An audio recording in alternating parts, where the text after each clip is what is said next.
Hey guys,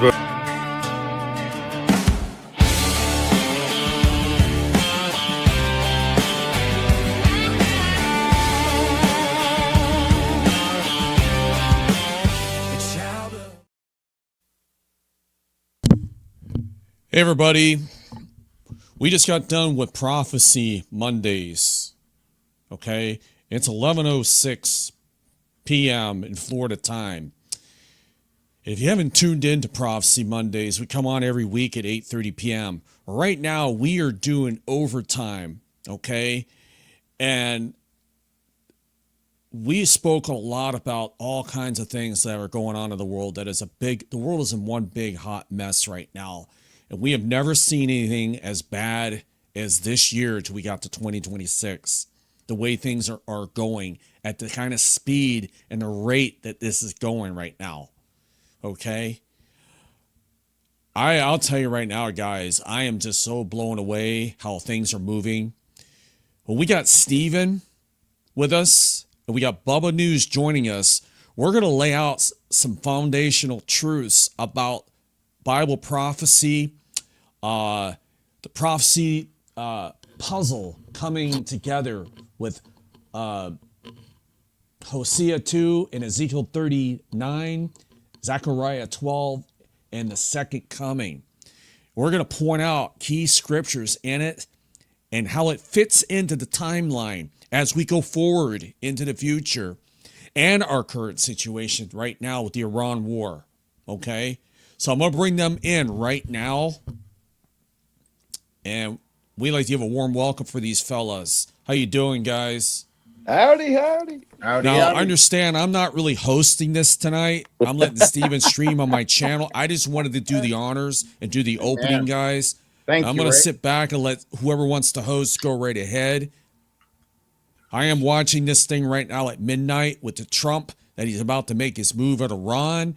Let's keep our eye on that. I'm going to keep one eye on that. If that breaks live on the news, we will plug it on this channel, on this show live. I was going to do it separately on my channel, but why not do it while I'm live on my channel now? It's okay. I hope that's cool with you guys. Because that's prophecy happening right now. That can trigger the rapture. Imagine us disappearing in the rapture while we're on air. Just imagine your clothes, my clothes dropping to the floor, folks. What an amazing time. I've always wanted to have that happen too. So yeah, take it away, guys. Go ahead. I'll shut up. All right, Bubba. Here we go. Yeah. All right. What scripture are we going to first? Well, first of all, there's some cool questions already popping in, and like Angie Jones, she was down there with us with Derek, and she's in chat. So, I mean, there's some things that I believe that we've connected that I didn't even have a chance to tell her because the Holy Spirit's shown me since I've even come home from the conference. I know. You texted me and you said that you were up till like 3 a.m. Yeah, this is why I haven't done any news on Telegram, and I need to get to it. But right now, finding these things that are just connecting, and they're right in front of us, is blowing my mind. I'm like, holy crud! All right. Even the other night, Stephen and I were talking together down in Tennessee, and we were even talking about Isaiah 17. And I was showing him how it breaks it down, and it literally gives us a synopsis in the first 3 verses. And the battle for the Damascus prophecy ends at the last verse, verse 14, but the battle begins with verse 4, 5, and 6, where Israel, the northern 2/3, are going to start getting their butts handed to them, and that is beginning. So this is what I'm saying. Like what we're seeing now, there's, you know what I mean? Because Iran has said the United States has said they've already canceled all the missiles. There's nothing more to launch. We've destroyed everything. Well, then why are all these ballistic missiles still coming in? And Hezbollah is still holding back. So is Iran. So this day is coming because Israel's very soon going to run out of their missiles. But anyway, so where do we? Yeah, I mean, we can just roll there. If you want to start there, something easy that people are understanding and that people are familiar with Isaiah 17. All right. Well, let's go. Isaiah 17:1. Let's get there. I'm pulling it up now.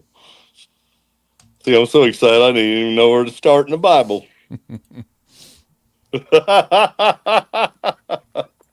Yeah, right here. I mean, the oracle concerning Damascus.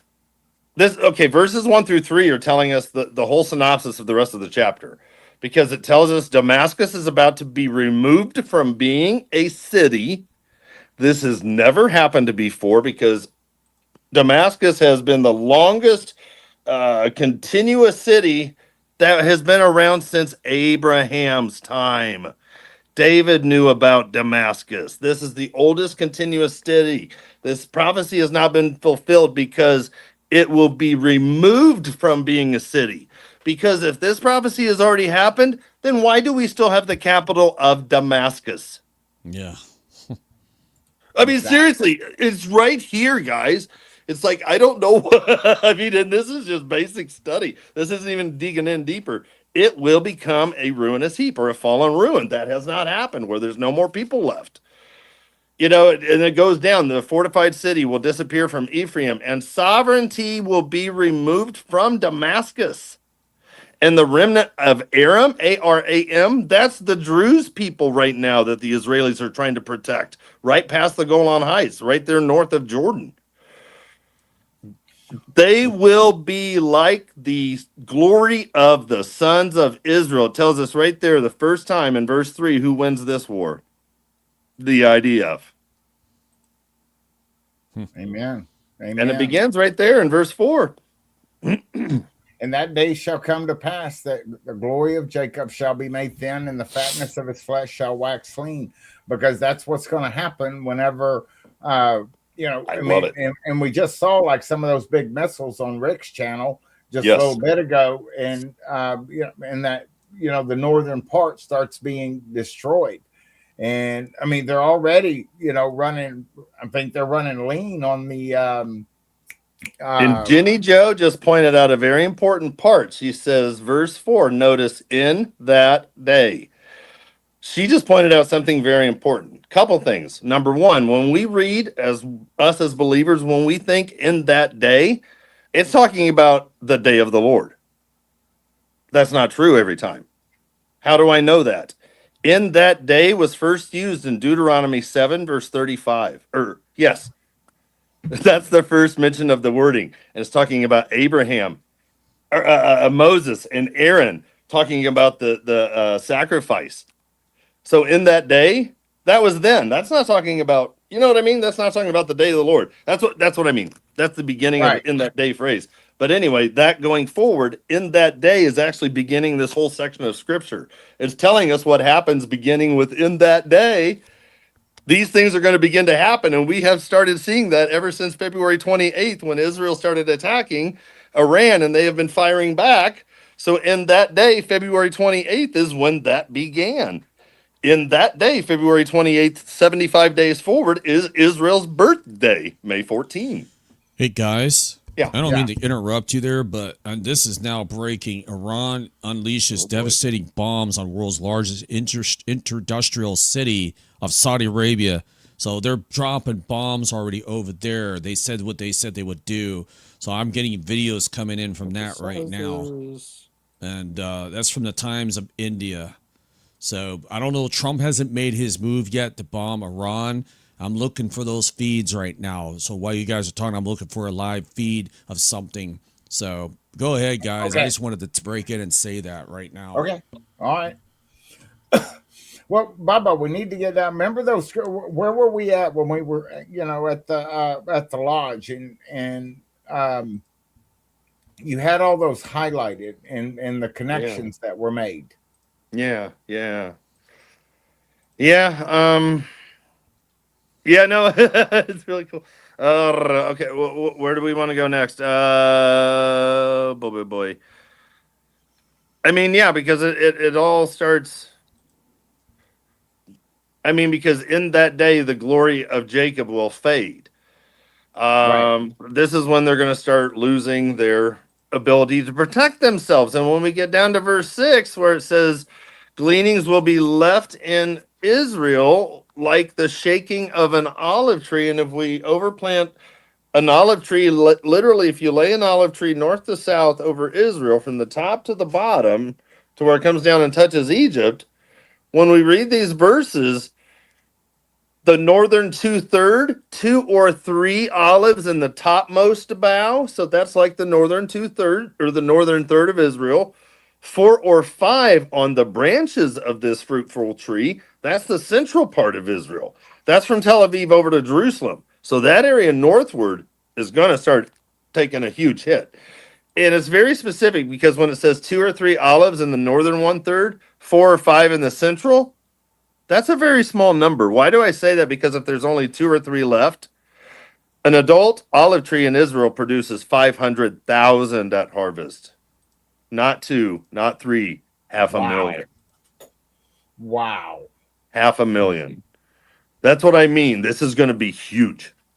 This is going to be huge. That's why it says in verse 7, in that day, man will have regard for his maker. Why? Because Israel's having the snot knocked out of him. I mean, and his eyes will look to the Holy One of Israel. And then this connects too with how we see them crying out to the Lord, help us, like in Zechariah 12 too, when God empowers them. Oh, hey, oh, what's your name, progressive girl? I forget your name. Progressive girl. Flo, there on the left-hand side.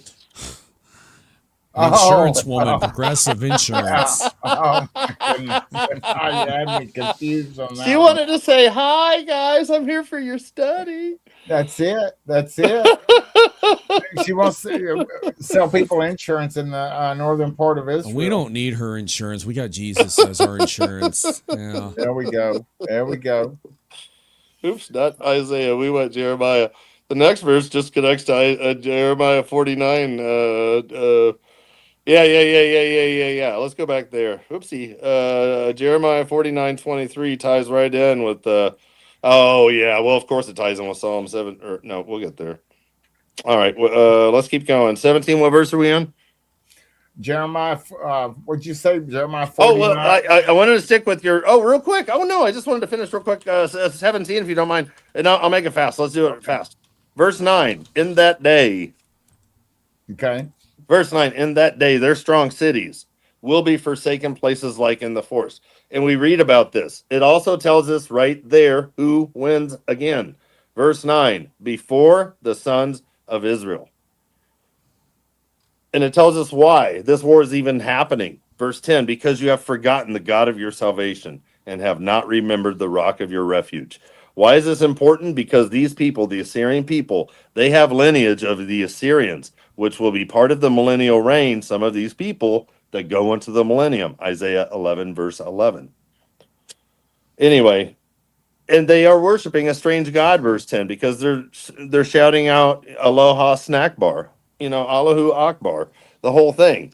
Once we get down to, we continue verse 12. Once we get down to verse 13, again, the nations rumble. But now, once we get to verse 13, where it says, and be chased like chaff in the mountains before the wind, or like whirling gust before a gale. Now we're tying in Isaiah 17:13 with Psalm 83, verse 13. Exact same wording. That's why I believe all of these wars are part of each other. Wow. And we hear what happens in the final verse, verse 14. When Israel's having their what's handed to them, they're finally going to have to respond, I believe. This is why it says, at evening time, behold, there is terror. This is bad. But by morning, Damascus is no more. They are no more. Destroyed. Right, because we're going to wake up. These cities are going to be flattened. And when we read the second camera angle in Jeremiah 49, verses 23 to 27, in verses 23, it also talks about Damascus, but it also talks about the 2 other largest cities in Syria, Hamath and Arpad, which is Hama area, and Aleppo. All of those areas are going to be destroyed. But something is coming. The final section. Such will be the portion of those who plunder us, and the lot of those who pillage us. Now, when is this going to happen? Zechariah 12, verse 2. Because there's an unsuccessful ground invasion of Judah and Jerusalem. And Hey, guys, you don't mind if I cut in for a second? Oh, I We're done. miscalculated something here. Really, actually, this is what I read just now from the NDTV World. That Tehran is the capital of the Iran area. With U.S. President Donald Trump's deadline reopening the Strait of Hormuz, Tehran has reportedly called on young Iranians to form a symbolic human chains around the key Iran facilities. So they see them people standing, they won't bomb it. Okay, they're youths out there. So their thing ends. Their deadline is on 2 p.m. Tuesday. Tuesday, and then I'm seeing it here that it ends at 3:30 a.m. Wednesday night. So it's a little different here because they're a bunch of hours ahead of us. So it'll actually be p.m. in their time. So I thought it was tonight at midnight. So I apologize for giving out the wrong information on that. okay. So we're looking at it another whole day almost from now, 24 or more hours. So I thought it was tonight. So anyway, but if anything starts happening before that, I'm just gonna pop in on here with the news. Okay, while you guys, I don't know no how problem. long you guys are gonna be live tonight, but if not, and I'm still up and something crazy, I'll either go live or I'll just make a quick video. So Okay. anyways, whatever you want guys, to do, because like I said, the StreamYard. I mean, you can pop in here, or you can operate autonomously and no. record. What I'll do is I mean, you're streaming on my channel right now, so that's fine. I'll just pop if something happens between now and the next couple hours, which I doubt anything's gonna happen. But if it does, it's major enough to go live. I'll just pop in here with my news, and that you guys, I'll just cut in on the show and let you show it on the screen. If nothing happens, then you won't see me for the rest of the night, okay? Or I could just do a separate video, quick upload, instead of interrupting your show for that, which, I mean, that's big news. I would think you wouldn't care. Yeah. Well, I mean, if you did that, I mean, and also you can run 2 different streams on your channel from the same. Yeah. Same So, deal. yeah, I just thought it was going on tonight at midnight, Okay. but I don't mean to hop out. But I want to do some other things here pertaining to my channel and things I wanted to do. And then I'll probably do a video tomorrow getting people ready for this deadline that's coming up. That's tomorrow night, folks. Late. Okay. It's the deadline ends. And we're waiting, folks. We'll see what happens. So I'm gonna go ahead and go, guys. I just thought I'd show my respect and come on for a little bit. Thank you. I'm burned out. I just been on for 2.5 hours, so I'm like, I don't know how you guys do it. You're like an engine. You don't quit, man. We're only halfway through. Let's go. I saw that. I knew that was coming, man. And you saved that video for me, man. You just keep going like an engine. Hey, see this guy below me? He's dedicated, man. He'll go on for 6 hours after 2 hours. So, daily streamer here. Bubba, nice seeing you, man. Good to see you. Hey, if it happens before, tomorrow, we'll see you in the clouds, man. Yep. We'll sit here. We'll be talking about everything still when we get up there, I'm sure. We'll go by Chris's Cinnamon Shops. Yeah. Chris's Cinnamon Shop. We'll get some cinnamons. We'll say hello to Chris. Chris will be like, I told you guys. It's part of the first thing that's going to come out of his mouth.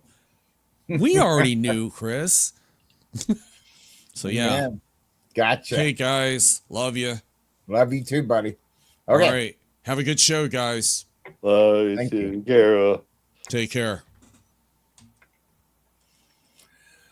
Okay, Bubba, right here on verse 14, and it says, and behold, at evening tide trouble. Mm-hmm. Okay. Mm-hmm. Mm-hmm. Okay.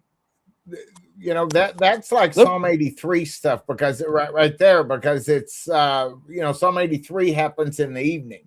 Because remember whenever October 7th happened, that happened in the morning. So well, I could see the ground invasion beginning at night again. Yeah, under darkness of cover. Yeah. Yeah, and I have a feeling this is going to be way more than just a one-day affair. Because you're going to have all these armies that are marching into Israel to successfully surround the areas of southern West Bank, which is Judah, just outside of Judea there, just south of Jerusalem. So, I mean, but you're going to have them coming up too from the south. You're going to have them coming from the north. You're going to have them coming from Jordan. Oh, wow, dude. Even looking up how the armies are going to march in. Oh, no, no, no, no. How these guys with Ezekiel, how they're going to march in when they do their battle too. And they're going to come down the King's Highway and come around by the Dead Sea to come right in towards Jerusalem, but that's where they're going to fall. That's where God's going to kill them, just east of the Dead Sea.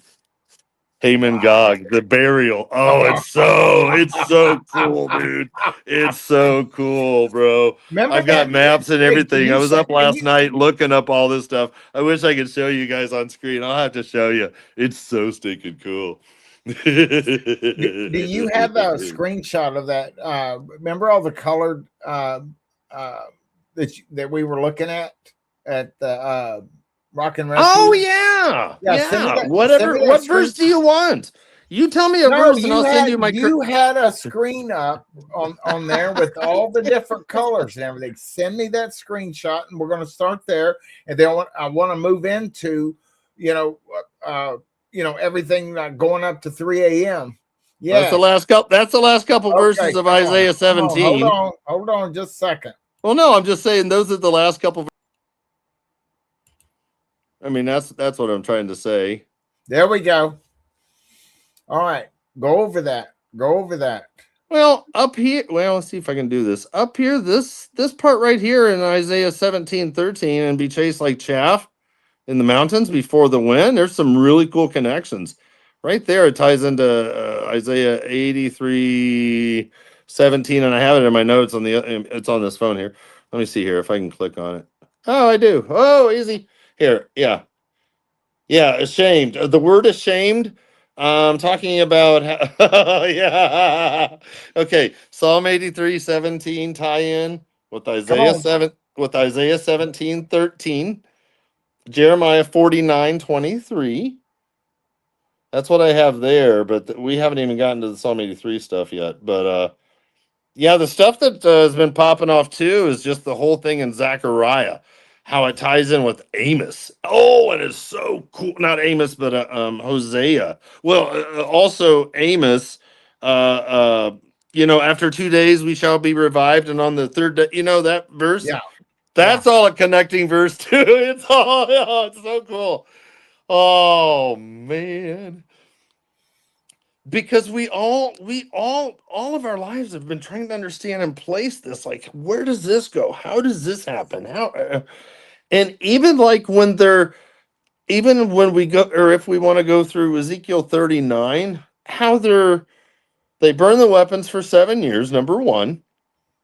They go through all the land, and it says, oh, we should maybe go into there. Yeah. Okay. You guys ready? You guys ready? Let's go.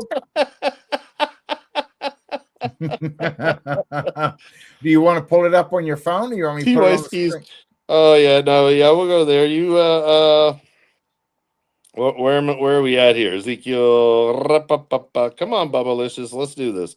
There we go. Ezekiel. Oh yes, here, let's do that. Yeah, Ezekiel 39. There it is. Pull it up on your thing. Yeah, if you want or whatever. Well, it's all right. We're gonna go to Ezekiel. Ezekiel, which one? 39. Ezekiel 39. There we go.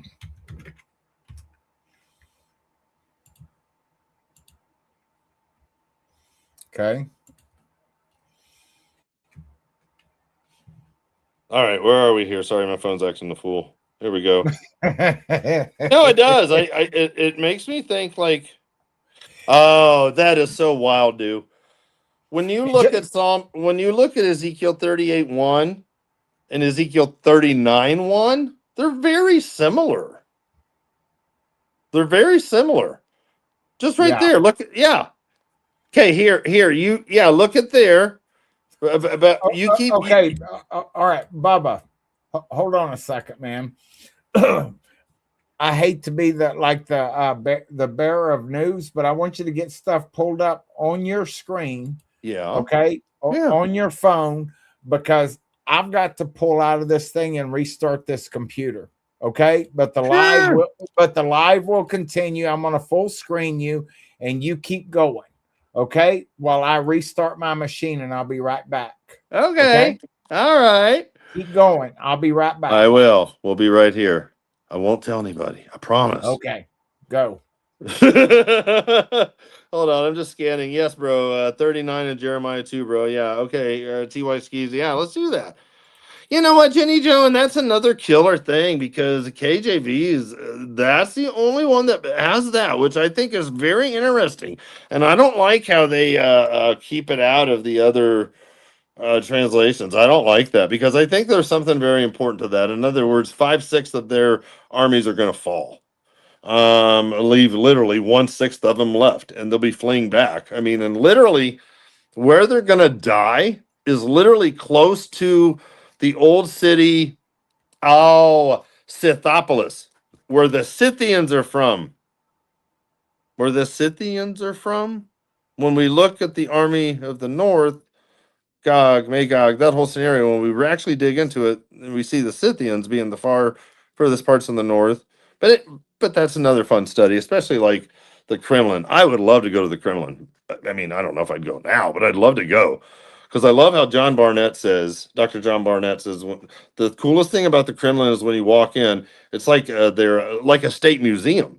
And the first display you see is they all talk about the Scythians, how they're so proud of their background, their history there in Russia, and how they used to sit and bareback right on their horses, bareback without saddle, turn around at a full gallop, shoot their enemy behind them.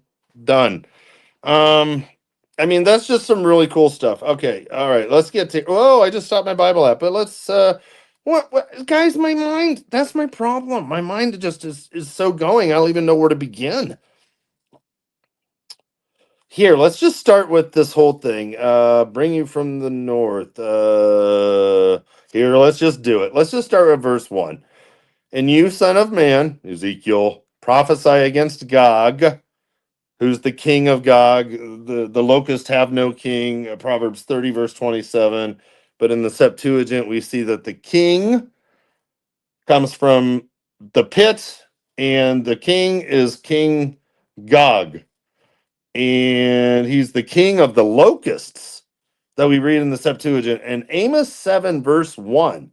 Check out Amos 7, verse 1 in the Septuagint. It's really neat. Anyway, let's keep going. As we all know, I will turn you around, drive you on, take you up from the remotest parts of the north, which is Russia, and bring you against the mountains of Israel. Why is God going to have to hook him and pull him down like a fish?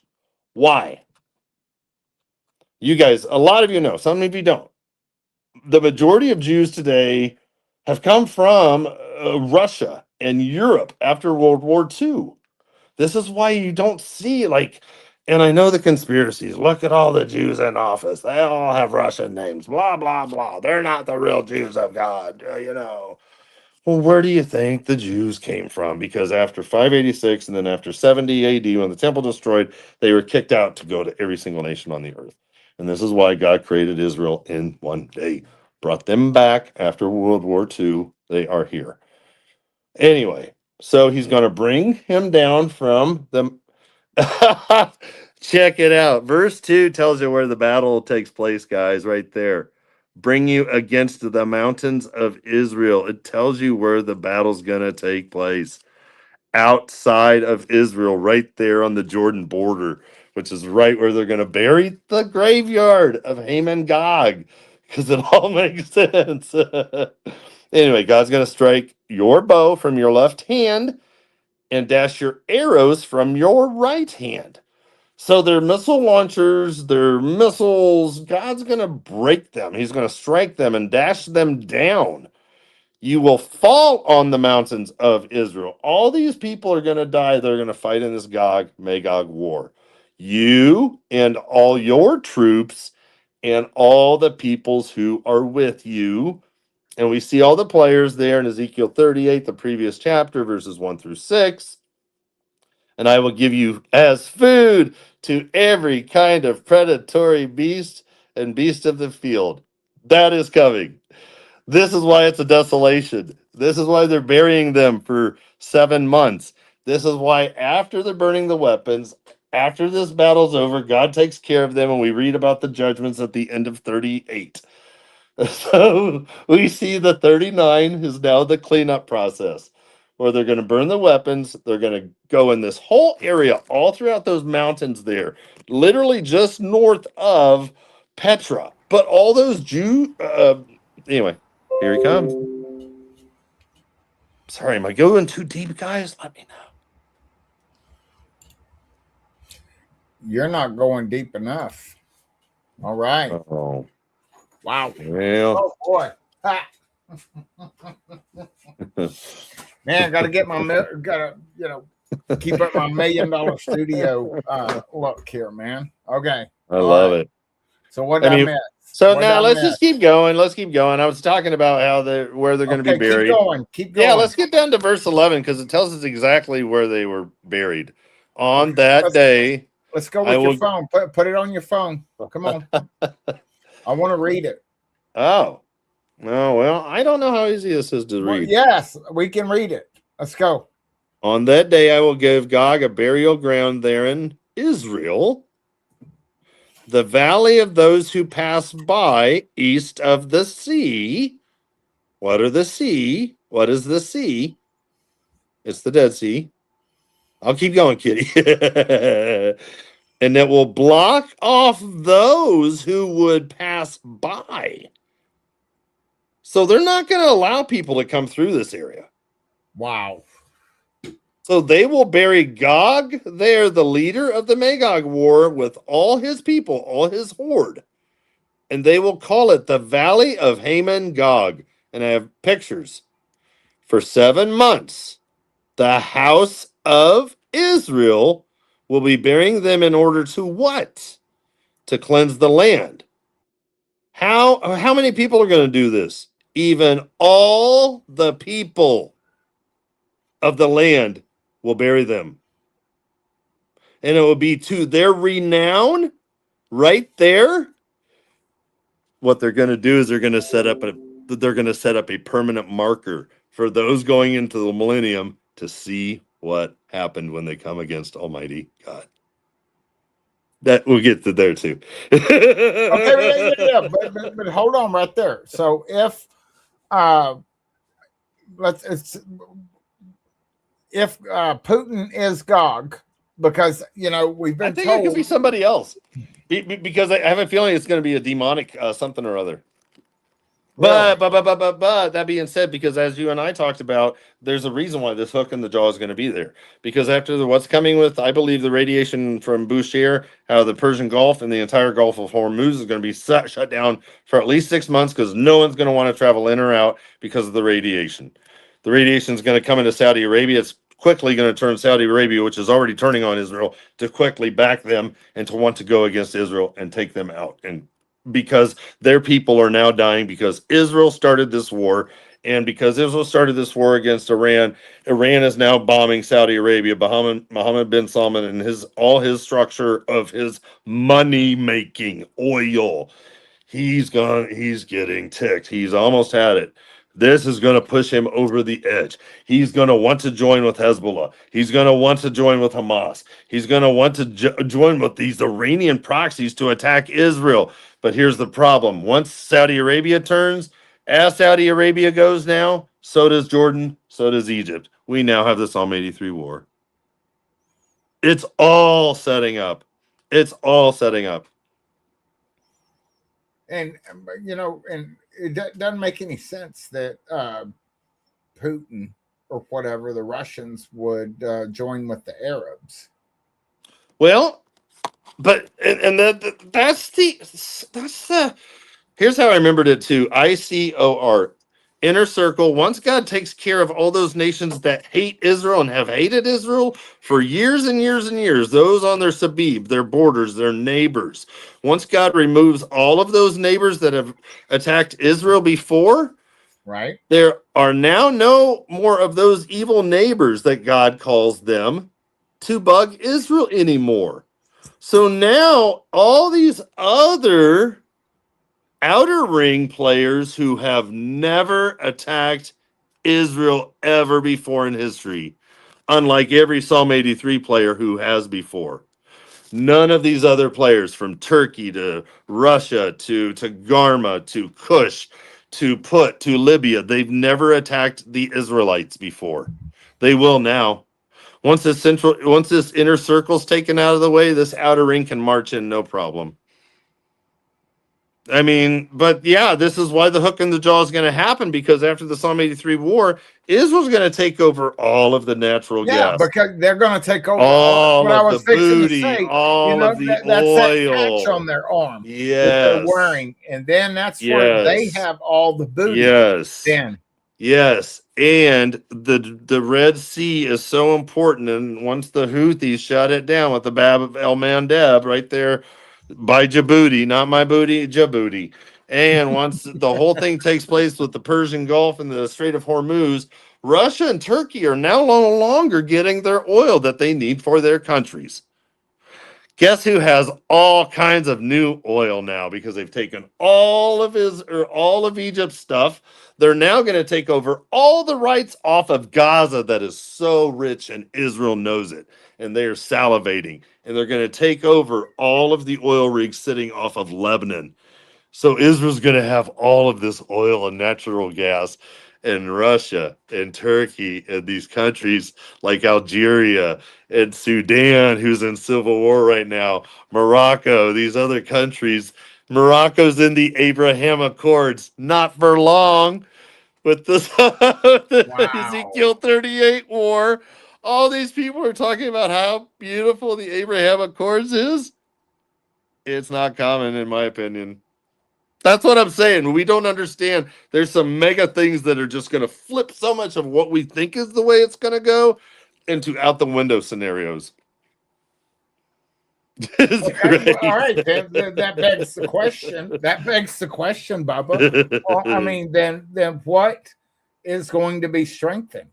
Is it the Abraham Accords or the new one? Not the Abraham I Accords. What's the name of that new one I they wouldn't got? be surprised if it's Trump's his board of peace thing, because it's a nationally organized by the United Nations, since it's under the UN Resolution 2803, I believe. That in what it states, and it's basically, when you read the paperwork, it's all for the Gaza war, but when you actually read it, you realize that this board of peace is not for Gaza Israel peace. This board of peace is set up for a global peace. Okay, United Nations. What was that? It's a UN resolution, United Nations Security Resolution 2803. Okay. All And right. that, once you read it, and Trump was all behind it, this was his push for this to get through for the United Nations, and the United Nations approved it, no problem. So when the United Nations approves something, no problem, there is a major problem. Well, we're fixing to look at it. I want to see what. Oh, it'll take you a long time, because you got to dig through it and just piece it with the other things that have come up with the New York Declaration last year, with the whole thing with the two-state solution and the whole. Well, it looks like it's only 4 pages. Oh, well, that's the generic version. That's, you got the Cliff Notes, yeah. The ISF. Hold on, right here. Security Yeah. perimeter presence that will remain until Gaza is properly secured from any resurgent terror threat. Wow. Right here. In monitoring the implementation of the ceasefire in Gaza, and enter into such arrangement as may be the strategic guidance of the BOP, and will be funded through voluntary contributions from donors of BOP funding vehicles and governments. So you're saying this is just the cliff notes of it. Yeah, and the rebuilding process is literally to introduce the digital identification that is the payment system, And they wanted in the rebuilding thing to be Gaza to be the first that takes over the entire area. And once they can get an entire area such as Gaza under control, they will then take it to the nations, and each one will just start falling like dominoes. Boom, boom, boom, boom, boom, boom, boom, boom, boom. From the river to the sea. Wow. Wow. Oh. Man. Yeah, that's just the cliff notes of it right That's there. just the cliff notes. That's just the cliff notes. You know, Wow. and even like once we, and here's another thing. Once we get down to Ezekiel 39, verses 17 through 24. 39. Ezekiel 39. Boom, boom, boom. Come on.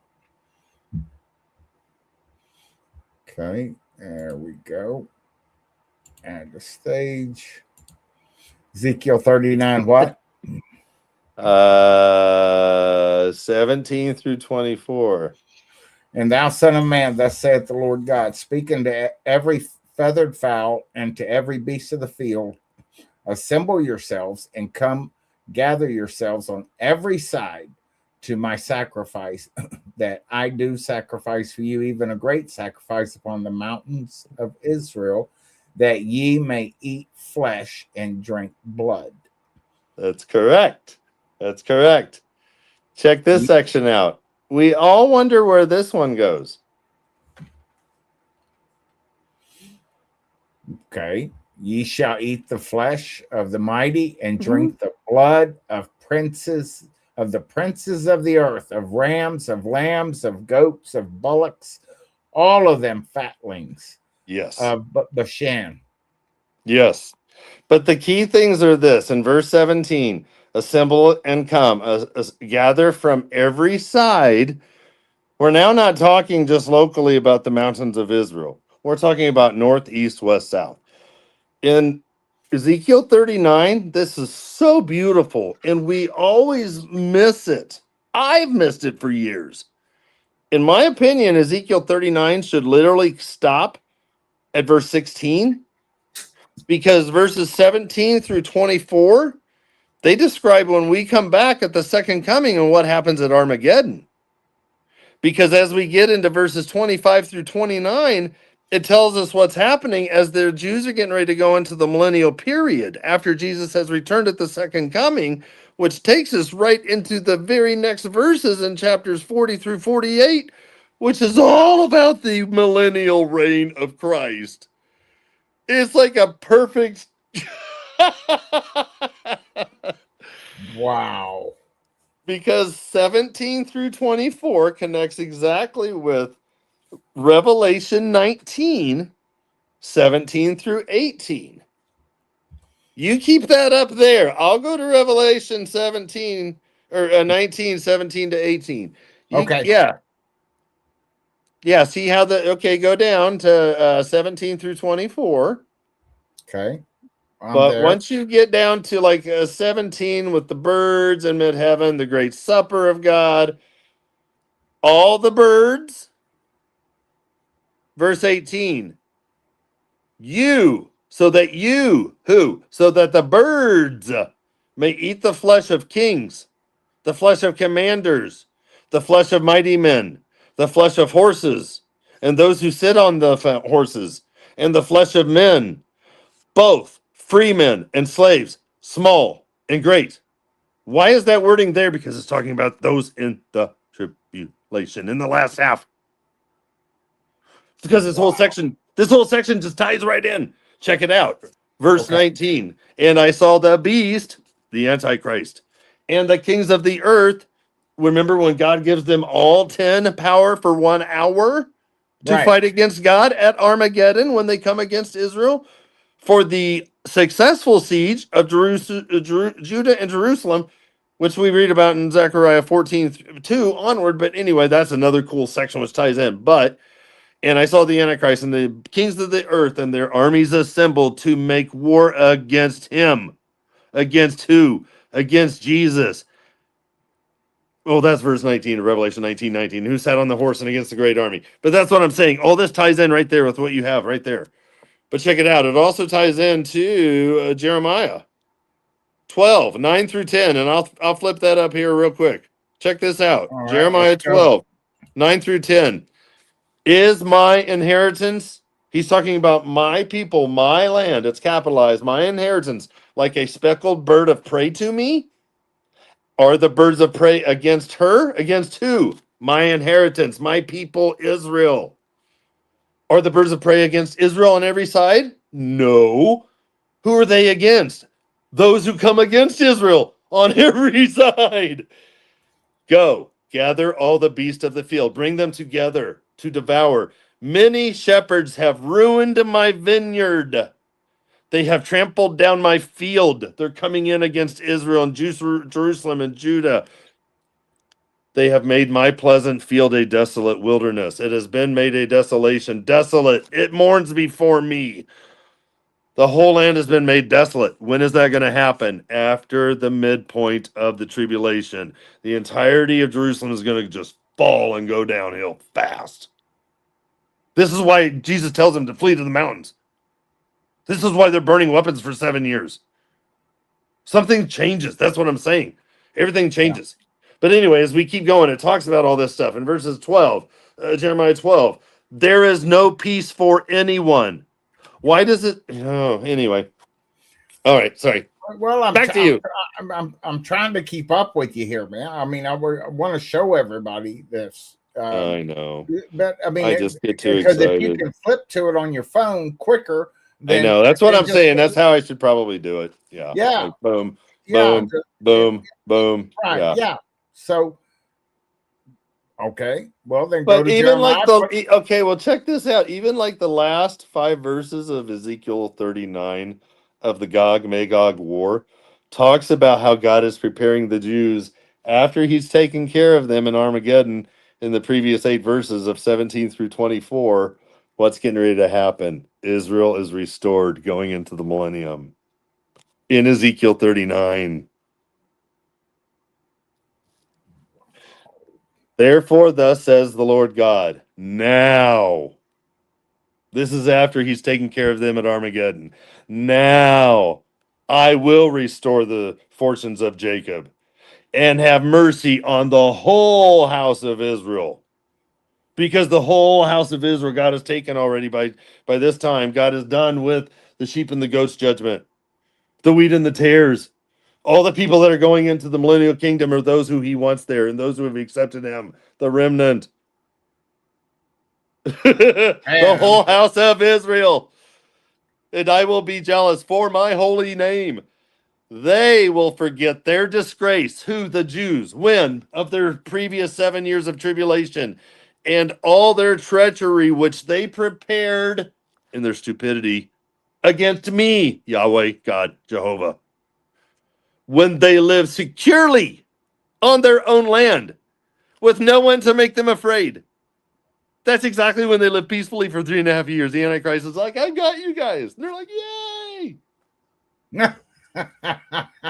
When I bring them back from the peoples and gather them from the lands of their enemies, that still has not been completed yet. There are still Jews all over the world that want to come to Israel that have not come yet. They will during the millennium. This is why they're building all these additional outlets at Tel Aviv airport. That's why they're putting that high-speed tram to take you right to the Western Wall. The goal is to take you straight up to the Temple Mount, to the new temple. They have this all ready to go. They're ready. When I bring them back from the peoples and gather them from the lands of their enemies, then I shall be sanctified through them, through the Jews, during the tribulation in the sight of the many nations. When you research that, it's goy. The Jews are going to be sanctified while they're doing their fake stuff of 3.5 years worshiping the temple, even though it's against Yahweh God Jehovah, because they think they're doing it right for the Lord. God is still going to spank them into submission, but they're going to do it in the sight of the many nations. The Gentiles are going to see it. Then they will know that I am the Lord their God, because I made them go into exile. How do we know they go into exile? Zechariah 14, verse 2, which we will read that. When half of the city will be taken hostage. October 7th took 300 Jews hostage across the border to Gaza. In this, what's coming? 500,000 Jews are going to be taken as hostages, slaves. This is why it tells us in Revelation 18 that one of the 28 human cargoes being traded of the system of Babylon is human lives. Right there. It's right here. And then gathered them again to their own land. This is after God brings them back, after they have been scattered as slaves all over the world. Because we read in Revelation 14 about the angel harvest that's taking place when Jesus returns. Because God's not going to send out El Al Airlines to pick up every Jew that's going into the millennium all over the planet. God is using angels. They're going to be transported to Jerusalem, to the Valley of Decision, to watch what's getting ready to take place. It's so cool. But here's the key verse. Verse 29. Verse 29, right before we go in Ezekiel 39:29, right before we go into the millennial reign of the very next verse of Ezekiel 40. I will not hide my face from them any longer, for I will have poured out my spirit on the house of Israel. The only time God pours out his spirit on the house of Israel is when they cry out to him. Jesus told them, you will not see me again until you say, blessed is he who comes in the name of the Lord. Matthew 23, the final 3 verses, right before the Olivet Discourse. It's exciting. Oh, man. That's just the beginning. We haven't gotten to Zechariah 12, 13, or 14. I know, that's what that was right. I was thinking Zechariah right before you said that. Let's go to Zechariah. What'd you say? Zechariah 14? You know what? I'm gonna segue with one. What did we were just talking about? How Israel's gonna come back to their land because Okay. you will not see me again until you say, blessed is he who comes in the name of the Lord. Matthew 23, 37 to 39. Well, check out, and I'm going to read it. Here's another connecting verse, Hosea 2, verse 23. The entire chapter of Hosea 2 is talking about this entire process. But verse 23, the very last verse of Hosea 2, wraps it all up. I will, this is God talking, sow for her, Israel, for myself. So God is going to sow Israel in the land for himself. That's what Hosea 2:23 says. I will sow her for myself in the land. Put that up there. Put that up there. I will sow her for myself in the land. I will also have compassion on her, who had not obtained compassion. And I will say to those who were not my people, you are my people. And they will say, you are my God. Wow. Wow. I will say to those who were not my people, you are now my people. And they will now say, you are my God. This is literally Bible prophecy being fulfilled. Jesus said, you will not see me again. And one of the things for Jesus to return at the second coming is for them to be in such dire straits. Save me, Lord, help us. No, we can't do this. That's when Jesus shows up right at the second coming, as all the armies are descending upon Israel for Armageddon, and they know it, and Israel can't do anything about it. Israel's like, Lord, save us at the very end of 7 years. That's when he breaks through the clouds, and we follow right behind him on white horses, Revelation 19:14. So cool. Yeah. Dude, it's so cool. This is one of those things that I might have to go back and make cliff notes myself so I can go through and just fully just absorb this. It's so cool, dude. Wow. I love it because the entire chapter I put in my notes of Hosea 2 verses 1 through 23 is dealing with the Jews in the 7-year tribulation who live in Israel. But dude, there's some things in Zechariah that will blow your mind.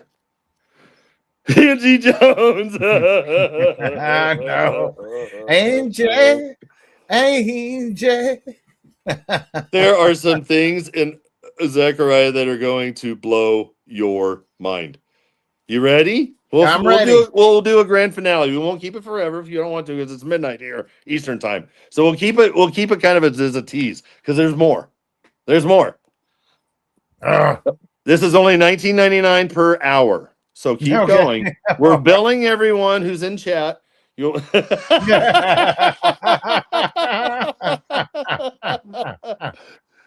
Guys, check this out. Let's get to the last chapter of Zechariah 14. I'm going to skip 12 and 13, which is so cool because it explains so much more. Come on, but, no. Okay, we're going to go. Okay. All right. But here's what I wanted to point out for let's just do chapter. Okay, seriously, guys, if you guys want to see something really cool, check out Zechariah 14. I know, Bobby Joy, you guys, it's gonna be fun. Seriously, little mama, this is so cool. Check this out. All right. Okay. We're here. Let's go. Let's do it. Behold, a day is coming for the Lord. Okay, first of all, who is that? Who does that say? Of course, it says of the Lord. It's saying, behold, the day of the Lord cometh. Okay. That's KJV, right on. But here's the point. When the spoil is, what I'm saying is, behold, a day is coming for the Lord. When the spoil is taken from you, the spoil will be taken from you. The spoil taken from you will be divided among you. So there's a ground invasion coming when we read about that. But we read about that. We read about that earlier in Zechariah 12 too. But my point is, let's keep going. This is now Armageddon, right? This is now, as we go into 14, this is now all Armageddon going forward. Second return of Christ going into the millennial period. For I will gather all the nations of the earth. Goy, again, is the wording, against Jerusalem to battle. And the city, what city? Jerusalem will be captured. Jerusalem will be captured. Let that sink in for a second. Yeah. That sounds the houses will be plundered of all of their wealth, anything of value. The women, the wording says ravished. We all know what the wording means. Yeah. It's forced upon relations. Yep. And half of the city will be exiled. Half of the city becomes a hostage. There's currently 1 million Jews in Jerusalem. Half of the city is 500,000 will be taken as captives, hostages, slaves. Something is coming. Slavery is coming back, just like the Old Testament times. Because we've been living in the age of grace, we got rid of that for now overall. But you know what I mean? It's returning back to that old slave work times. Anyway, but the rest of the people will not be cut off from the city. Then the Lord will go forth, we're talking Armageddon, and fight against those nations. What nations? All the nations that come against Jerusalem. Fight against those nations as when he fights. When God fights on the day of battle. It's capitalized. He fights. But this is in that day when his feet, Jesus' feet, will stand on the Mount of Olives, which is in front of Jerusalem on the east. Have you guys ever wondered how God measures northeast, west, south? This is one verse right there. There's others in Isaiah. There's others earlier in Ezekiel. But it always talks about the east is the temple. The east is in front of me. West is behind me. To the south is my right. On the left is my north. That's God's directions. No, a lot of people don't know that. Okay, anyway. Okay, so his feet hit the Mount of Olives, blah, blah, blah. The Mount of Olives will be split in its middle from east to west by a very large mega valley. So that half of the mountain will move towards the north and the other half towards the south. Why is it separating? It's going to allow those in Petra to walk right into Jerusalem. You will flee by the valley. Who will flee by the valley? Those who are currently in Petra, who are hiding. Because God's going to be like, hey, I'm just going to split the mountain open. You're going to have like like Moses split the water so you guys could, I split the water for Moses so they could go through to dry land. Well, I'm going to split this mountain so you guys can come right to me. Okay. It's like Wow. Yeah. it's a Red Sea moment, dude. When Jesus' feet hit the Mount of Olives, it's a Red Sea moment. Anyway, let's keep going. Yeah. But this is what it talks about. Then, verse 5 at the end, then the Lord my God will come, and all the holy ones with him. This is when we return with Jesus on white horses. Because before this thing happens, Jesus has a couple of errands before we actually come and touch down on earth. You know what I mean? Yeah. Because just because Jesus goes before us, and yes, we're following behind him, he could be there in like half a second. Well, you know what I mean? What if we're but because he's omnipresent. And yes, and he's taking care of business beforehand. He's rescuing. He's rescuing all those. He's shredding the wine press. He's shredding the wine press, and then he's dripping with blood. But this is what verse 6 talks about: the second coming when Jesus comes back. It talks about the second coming in Zechariah 14, verse 6. In that day, there will be no lights. The luminaries will dwindle or go out, for it will be a unique day. What day? In that day. What day is he talking about? The second coming, when Jesus returns to hitting the Mount of Olives. For it will be a unique day when Jesus' feet hit the Mount of Olives, which is known to the Lord, neither day nor night, but it will come about that at evening time there will be light. So it almost sounds like that twilight moment. Where like as it's getting ready to get darker, Jesus comes back with the second coming. Just whoa, no, we're not going night. The entire world is going to wake up. Oh boy, the King is coming. The entire world is going to stand awake and at attention now. Well, now you got me wondering. Okay, so during the millennial reign, is there going to be daytime and nighttime, or is it always just going to be light? No, because you're going to have humans on Earth. Right. And God's going to redo it for them. I mean, it's going to be like a Garden of Eden type scenario. Or they're literally be living in perfect conditions, but they'll still have sinful natures. Okay, right. Yeah, because that, yeah, okay, yeah. But no, here's my point. Gotcha. Here's my point. As we continue in Zechariah 14, verse 9, now we're talking about what's getting ready to happen, because now God's getting ready to reign over everything, and the millennial's getting ready to take place. And the Lord will be king over all the earth. All the earth. In that day, the Lord will be the only one, and his name, the only one. Verse 10 gets exciting because this is when the city of David sits on a slope, which comes down from the Temple Mount area.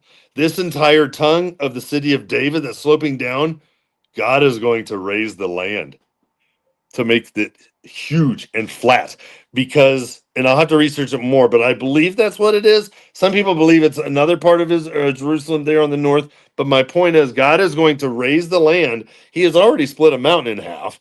So I don't think raising the land is going to be much of an issue, but he's going to raise a certain portion of land to make it large enough for the fourth temple that is coming. It is God's visitor center in the next few verses or the next few chapters in Ezekiel 40 through 48, where every single person on the planet will be required to visit the Feast of Booths every single year.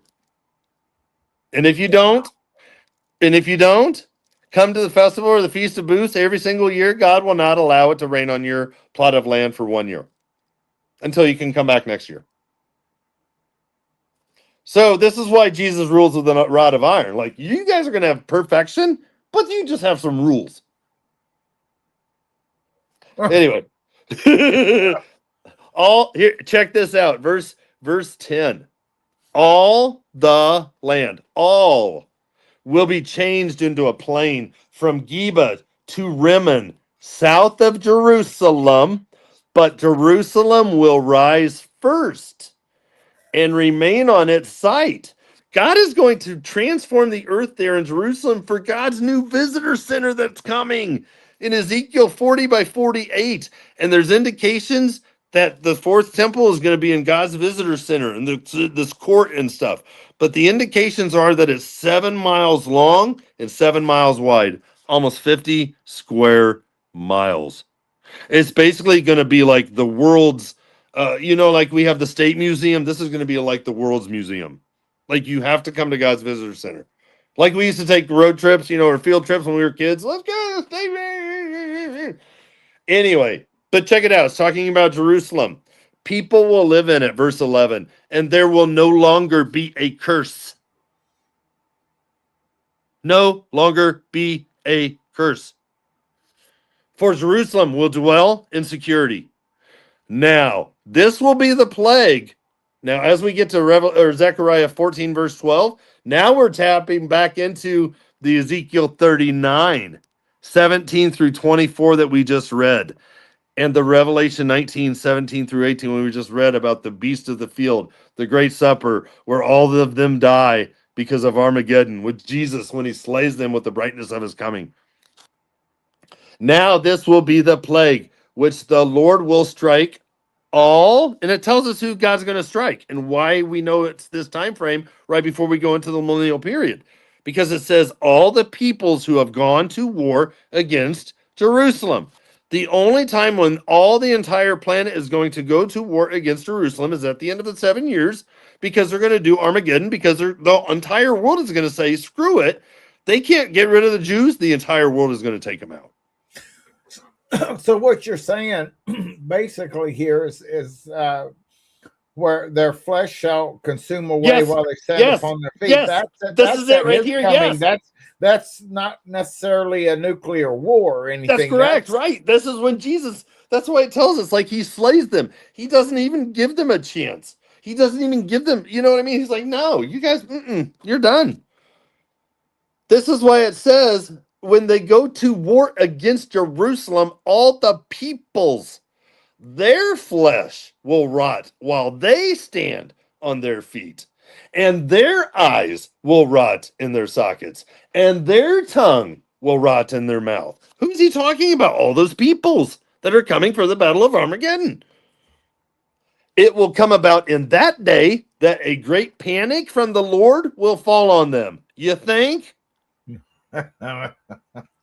What version are you reading from? I'm using the New International Standard. I've used King James all my life. I have New King James. It's just because it's his Bible app. I'm just trying to keep up with you. That's all I know. It's just his Bible app, and it's helping my mind. Like, click it, and I click on each wording, and I go to the direct Hebrew or the direct Greek, and each verse gives you connecting verses like a rabbit trail. That's why I quit looking at conspiracy theories, man. You check out the Bible, you can start connecting these things too. It's so cool. But yeah, this great panic is going to fall on them, and they're going to seize each other's one's hand, and the hand of one will be lifted against the hand of each other. Judah also will fight at Jerusalem, and the wealth of all the surrounding nations will be gathered, gold and silver, and garments in great abundance. So also like this plague, what plague is he talking about when their eyes rot out of their sockets, when their tongue evaporates? We just read about it. So also like this plague will be the plague on the horse, because it just told us who's going to die. The horses, the people, the men, the great, you know what I mean? Okay, so great will be this plague on the horse, the mule, the camel, the donkey, and all the cattle that will be in those camps of those people. Then it will come about that any who are left of any of the Gentile Goy nations, that's the Hebrew wording, that went up against Jerusalem. Well, if they've accepted the Lord, and they won't, because they won't accept the Lord. But it says that they will go up from year to year to worship the King, the Lord of hosts, because this talks about any who are left of those nations who went up to war against Armageddon. My point being right there, any who are left of all the nations that went to war against Jerusalem at the Battle of Armageddon. You're not going to have 85-year-old grandmas from Dubuque, Iowa, who are going to go march on Jerusalem at the Battle of Armageddon. Some of these people are going to accept the Lord Jesus Christ. That's why it says, any who are left of those nations, the Gentile nations. In other words, the Gentile nations are going up against Jerusalem in Armageddon, but the people groups that are not partaking in this, they will go into, this is why it says, they will go up from year to year to worship the King, the Lord of hosts, and to celebrate the Feast of Booths.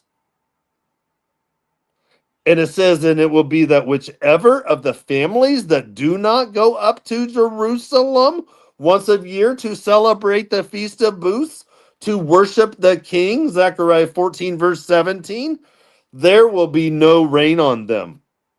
We're talking about the millennial reign now, the people that are living there. In the family of Egypt, if a family of Egypt doesn't go up there either to enter, then there will be no rain to fall on them either. For it will be the plague which the Lord smites the nations who do not go up to celebrate the Feast of Booths.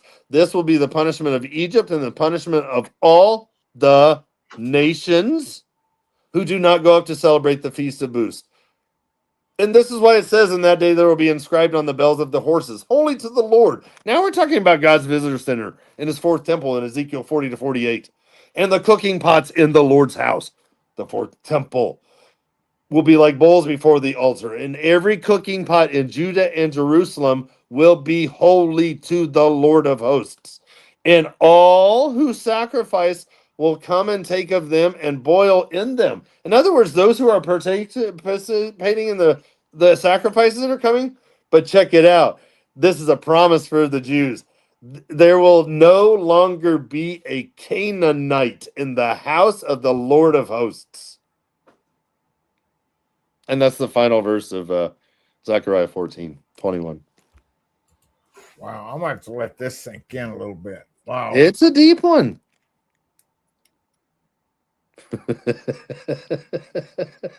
Wow. Sorry, guys, I went too deep. I need to make it a cliff friendly, user friendly version. But I was just trying to explain to you the excitement of what I found so far. Yeah. Yeah. And that's just a portion because I'm trying to keep some other stuff quiet. Okay, every pot in Jerusalem. But it all like connects. Oh my gosh. Yeah. And all the sacrifices come and take them and see therein.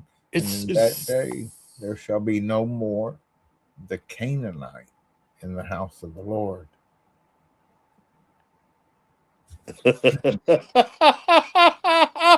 Oh, dude. Check this out. Remember how I told you how that they go and become slaves and human lives and tradability? Yeah. You know what I mean? Right. It tells us all about it in Zechariah 13, the chapter right before the final one. All right, you got me going, man. Hold on. No, we don't want to keep you 100 years, but just 200. No, that's fine. No. I'm good with this. 200 or 300. Hey, I got a few hours sleep. I know, man. I need more too. No. That's not what I'm saying. I'm saying, I'm saying I got a few hours sleep. So. Oh, you did. Oh. Yeah, man. It just takes me, a couple, a little bit of, power naps, and I'm ready to get up and go again. But here's just a quick nugget in Zechariah 13 where it talks about those who were being traded as slaves of the Israelites when Jerusalem was captured and 500,000 were taken as hostage. Okay, it will come about in that day that the prophets, the previous prophets, because it talks about in Joel 2 and 3, how that in that day, the young men will dream dreams and old men visions, you know what I mean? And the young people, prophets, Okay, so it will come about in that day. In what day? When they're getting ready to go into the millennial period, because they're not going to need any prophets. Like, you know what I mean? Like the two witnesses, And it'll come about in that day that the prophets will each be ashamed of his vision when he prophesies. And they will not put on a hairy robe in order to deceive people. But he will say, I am not a prophet. Because if someone says, hey, aren't you a prophet? And he's going to say, oh, no, I'm not a prophet. I'm just a tiller of the ground. Well, why would he say that? Because guess what's getting ready to happen? The swords are going to be turned into plowshares because we're getting ready to go into the millennium. But anyway, I am a tiller of the ground. For a man sold me as a slave in my youth. He's a millennium. He's going into the millennium. This person who's talking. He's talking about when he was taken as a young man, in the 500,000 Jews were taken hostage. But I will say, I am not a prophet. I am a tiller of the ground. For a man sold me as a slave in my youth. And one will say to him, what are these wounds between your arms? Then he will say, those with which I was wounded in the house of my friends. And I believe what's going to happen is it's going to be probably like a thing like, because if half of Jerusalem is taken hostage, there's indication then that possibly 500,000 are going to come to the Lord Jesus Christ then, under the two witnesses, under the 144,000. Because if they're going to take him hostage, and it sounds like, for a man sold me as a slave in my youth, and he says, well, what about these wounds in your arms? Where did they come from? And this guy says, well, because I was wounded or I was ratted out when we were invaded, and said, he believes in this Yahweh. I don't. I'm going to take the mark. So this is why he was wounded in the house of those who he thought was his friends. But this guy apparently had to go to prison because I was sold me as a slave to my youth. I mean, this is wild. A Waco sword against Mike. Yeah, I know, but this says this man taught me to keep cattle from my youth. They're saying taught me. Okay. But no. I mean, I mean, how does that be a slave for a man? For man taught me to keep cattle from my youth. And I'm no prophet. I'm a husbandman. Right. Yeah, and the word sold means to get or to acquire.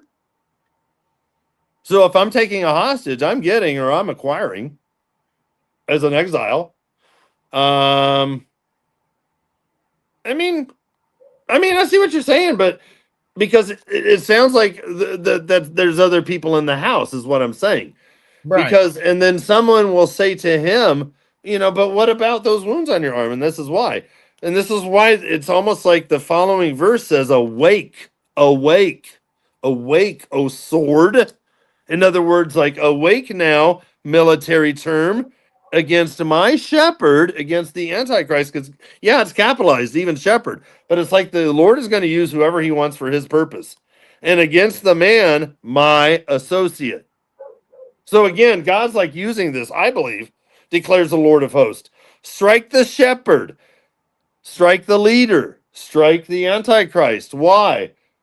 Because that the sheep may be scattered. And what's going to happen when Jesus says, when you see the abomination of desolation, flee to the mountains? Matthew 24:15-21.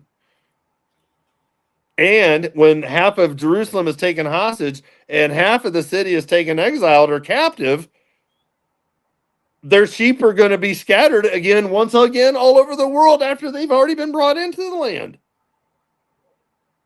I mean, it's crazy because it says it will come about in all the land that two parts in it will be cut off and perish, and the third will be left in it. Now, here's a conjecture. What if the 2/3 there, that is, we always think it's going to be one, because, we always hear about those who go to Petra, and then there's like, well, then there's like another third, and then maybe another third. I don't understand. I don't know. I'm throwing this out there. Right. Because what if the two parts in Israel that are cut off and perish are Israel's northern 2/3?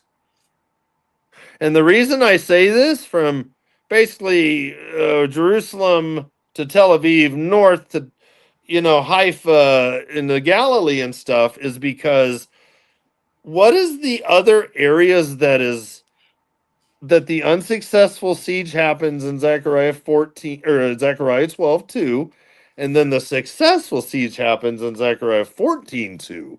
Because both times Both times they're talking about Judah and Jerusalem, and that's in that like right.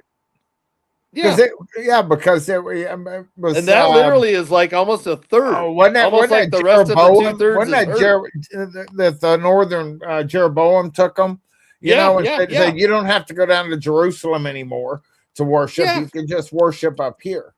Because check it out, and it just finishes up. I will bring the third part that survives this through the fire. I'm going to refine them as silver is refined. I'm going to test them as gold is tested. This 1/3 that the Lord is refining, they will call on my name, and I, the Lord, will answer them. I will say they are my people, and they will say the Lord is my God. Again, this is what I'm saying. This is all like part of this whole package. It's so cool. It's so beautiful. Wow. That's all. Okay. Wow. That's all. That's all. That's all, little mama. That's just a hint. That's just a test. But that was way overkill. Yeah. This should have been this could, you know what, I could get this down into like an under 30-minute thing, but this is just Bubba's excitement, and yeah, because it's a lot easier with visuals, and then when you can see a map and see verses, and then you start connecting, and even when I put up one verse and another one, they're gonna read like they're gonna read Zechariah, and they're gonna read like Revelation, or they're gonna, and they're gonna be like, oh, so they're still talking about the same. Yeah, they're still talking about the same thing. It's like God's a God of order or something. Yeah. Wow. That's what I'm saying, man. Seriously, it's so cool. Well, I mean, if it's a third from Jerusalem, then we have a problem, because then that's only talking about 167,000 people that's going to enter the millennium, and that's possible too. But then, what are you going to do with the other set of people that are in Petra that have made it out and have not been captured? I mean, no, those are valid points. Those are very good questions. I'm with you. No, trust me, I'm with you. I'm trying to. Hey, walking with Heather. Great to see you, Minnie Thomas, and all these people. Hi. I told you, man. Jobo's going to be like, man, I already got my popcorn. No. To see what the popcorn meter's doing. I mean, because there's going to be remnants from every nation that are going to survive. Yeah, and that's why there's even an angel harvest. You know what I mean? That's what I mean. That's why it's even mentioned, like, this is how the people are going to be brought to the valley of decision. Those who live on the rest of the planet, and those who are going to be brought to Jerusalem to enter the millennial kingdom, because both sets of people are going to be scattered all over the world. I mean, it's so cool, and I've done that video before. I should do that again too, like the angel harvest, where it talks about, two should be grinding at the mill, one should be taken, and the other left. Two should be sleeping, one should be taken, and the other left. I've always thought, oh, it's a rapture verse right there. Well, actually, when you tie it together with all the other verses, you'll start seeing like, they do connect. No, it's really cool. Man, I might put this on slow-mo. It's just like yeah. Wow. It's gonna get insane, guys. I know, it's gonna get nuts. It's gonna get absolute nuts. No, I know. I could have done a 2-parter. Sorry, Deidre. I was trying to think of how to phrase this the fastest I could, but my mind, there's so much in there. It's like, man, I just want to take out my sponge and wring it out and let somebody else pick up the information so I can input more.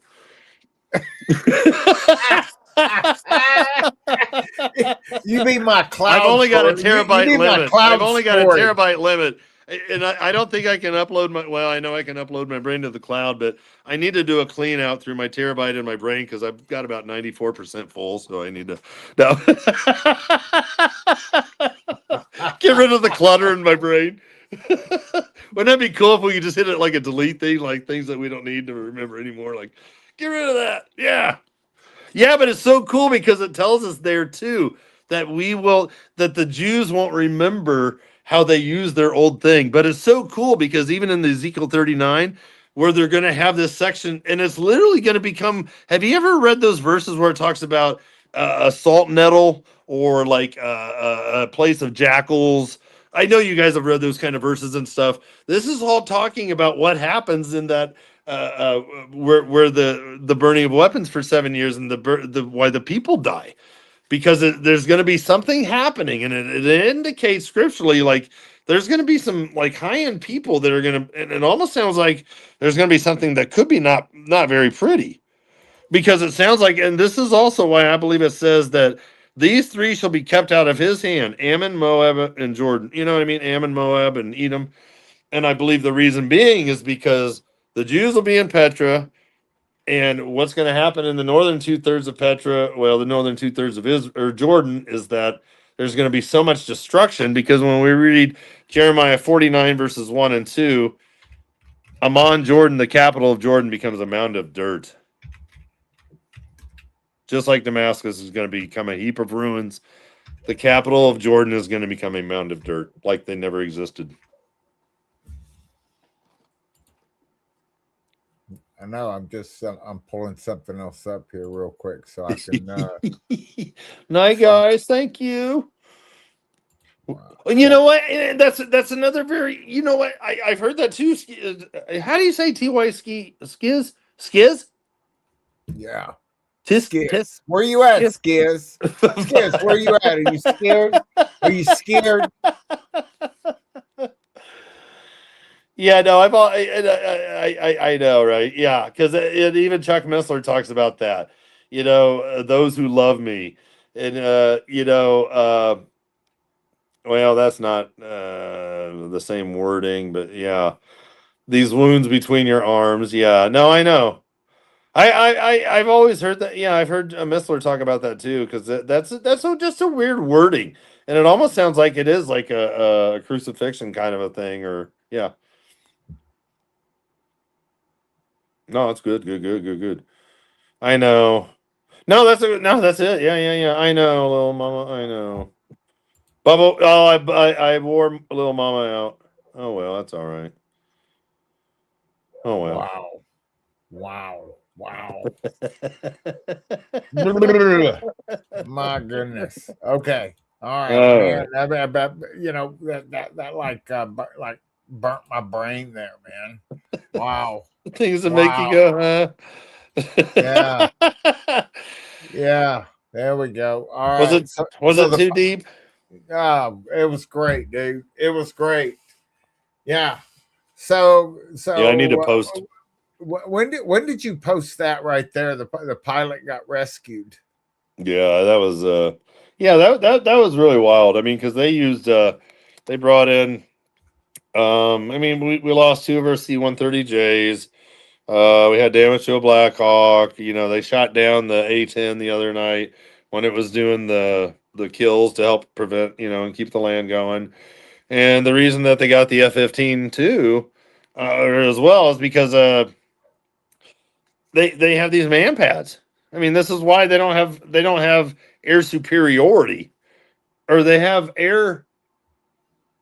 Wait a minute, they have air superiority just over Tehran, right? Yeah. But not. Maybe they have air supremacy, but not or something. Yeah, one of the two. Yeah, I need to do. Oh man, now I'm yawning. Ay. So tell me, whenever we were at the Passover. I mean, you were just consistently still posting, right, the whole time. I know.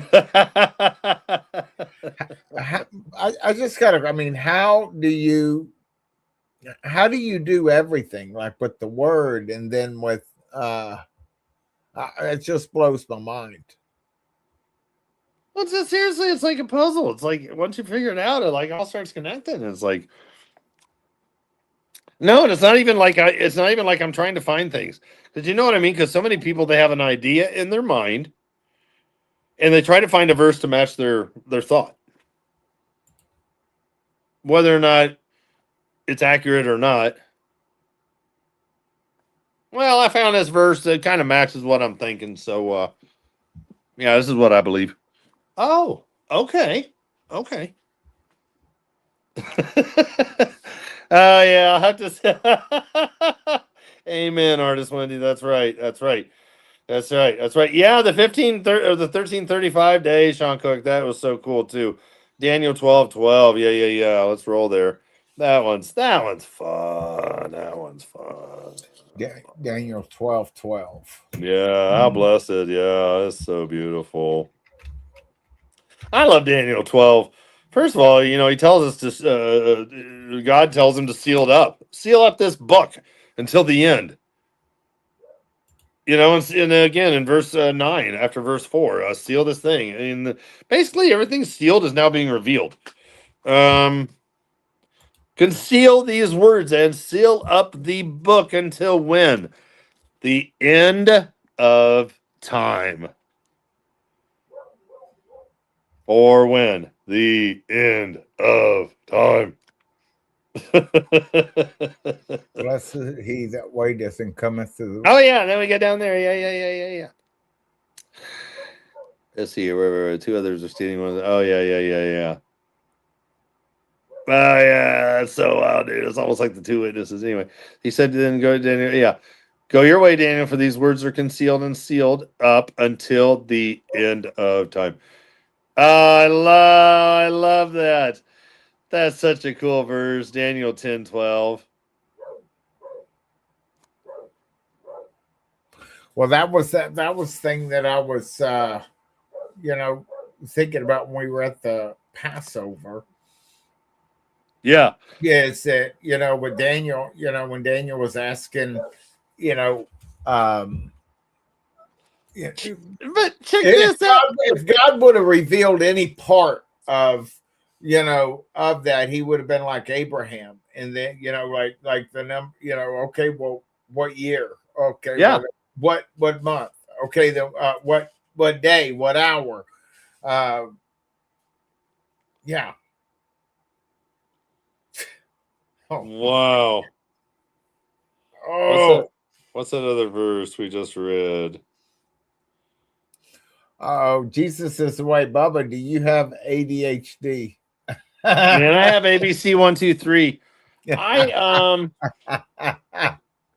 drink way too much coffee. Oh, I really do. Yeah, I've always had just extra energy. Oh and my just, gosh.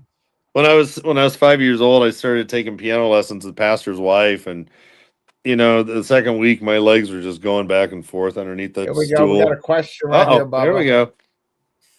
Yeah, I'm not sure about that. Daniel missed the first one because see, you know what? That's a weird one because I'm not 100% confident he was detained unless he was. I'm not sure because I find it interesting that he's missing and he's like the bride, or he's like us, but the Shadrach, Meshach, and Abednego, they had to be tried like the Jews, they had to go through the fire, be purified. I don't know. That's a great question. Great question. That's a great question, Deidre. Yeah, and I'm not as versed on the second Passover. Let me see here.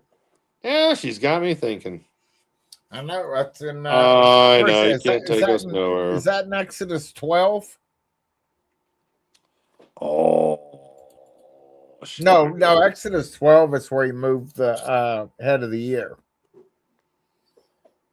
Oh yeah. Yeah. Yeah, it all changed. Yeah. Let me see here. Yeah, isn't that wild? You don't see any of Dan.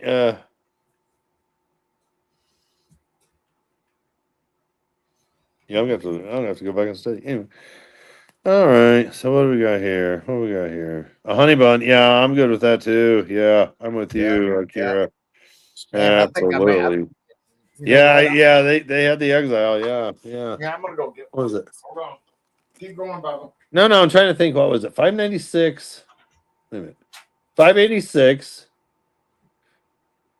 590. 580. 586. 594. 603. Yeah, because it was like Daniel. Yeah, Daniel's taken, Jeremiah was taken, and who else was taken? Not Ezekiel, was it? No, I can't remember. Dude, I know artists when he studying energizes me. My brain.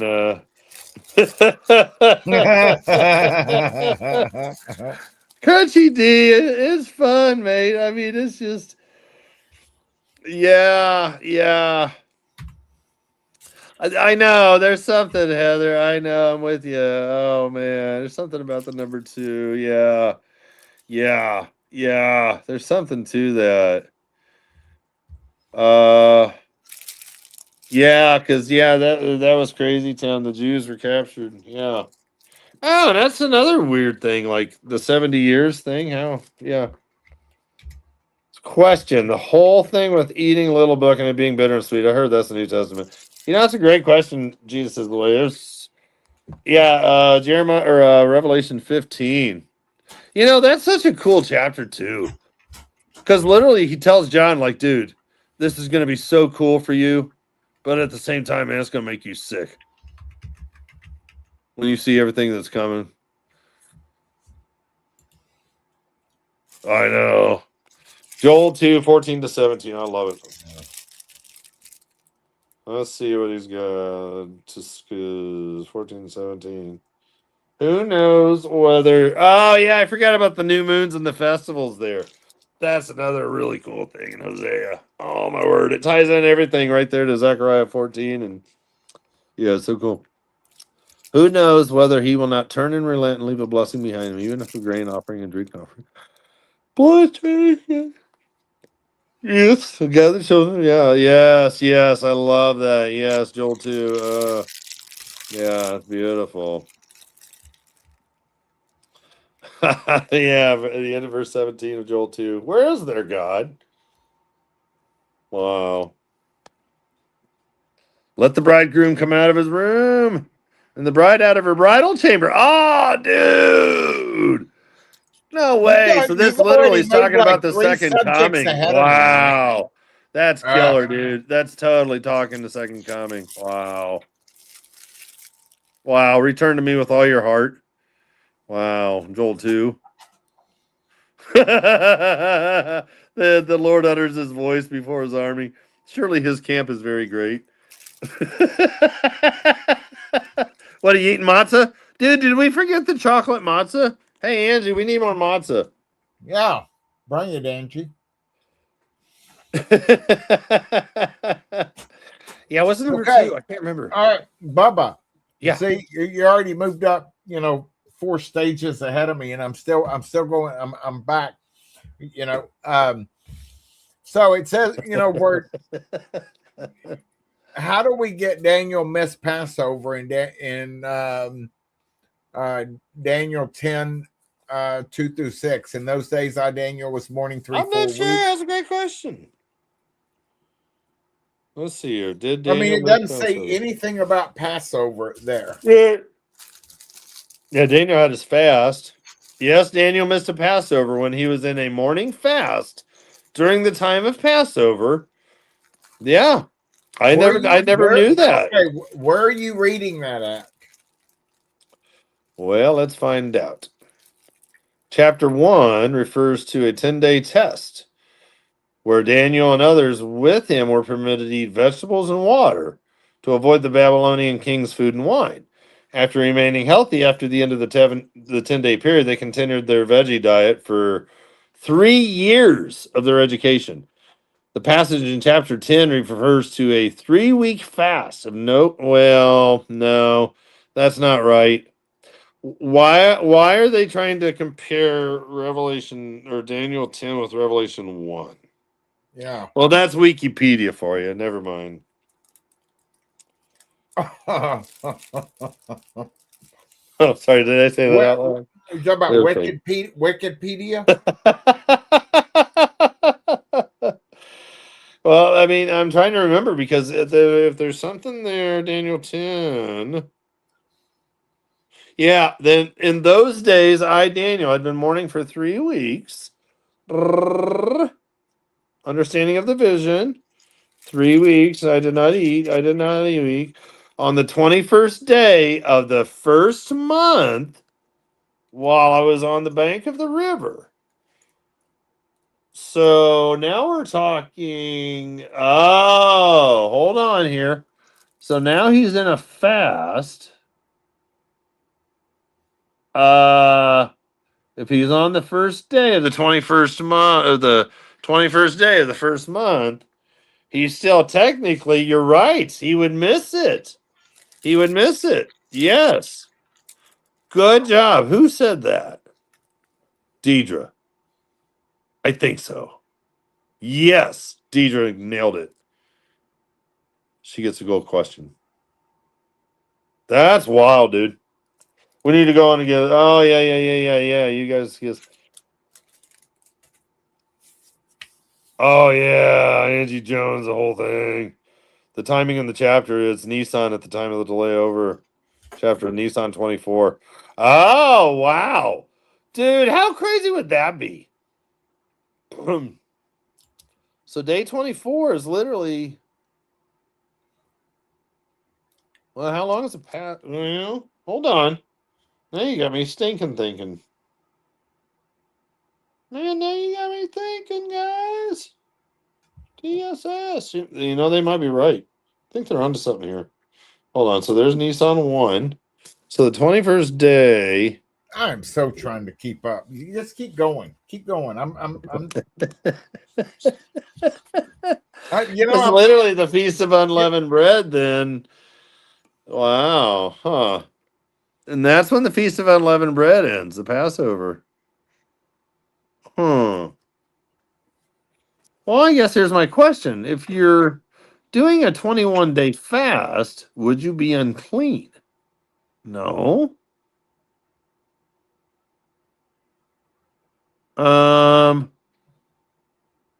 Just because he's doing a 21-day fast, how does that make him miss Passover? I mean, is it because of the day of the month? I mean, what? Yeah, I mean, I guess the only thing could be the 4th day. Oh, and in the 4th and 20th day of the first month. So the 24th day of the month. And when you look at the 24th day of the month. Oh, no way. Hold on. 1, 2. No way. Wow. Hold the fort here, kids. Who brought that up? Deidre? And maybe you guys already know this. Well, okay. Okay. I'm just gonna star him, man. So the John and Ronnie thing, here's the thing I want to point out. If they can try to somehow finagle Daniel's 21-week fast into the beginning of Nissan or Abib 1, the 24th day, 1, 2, 3. Oh my word. The 24th day. Let me read it because this is nuts. Okay. On the 24th day. Oh, no way. Hold on. This is nuts.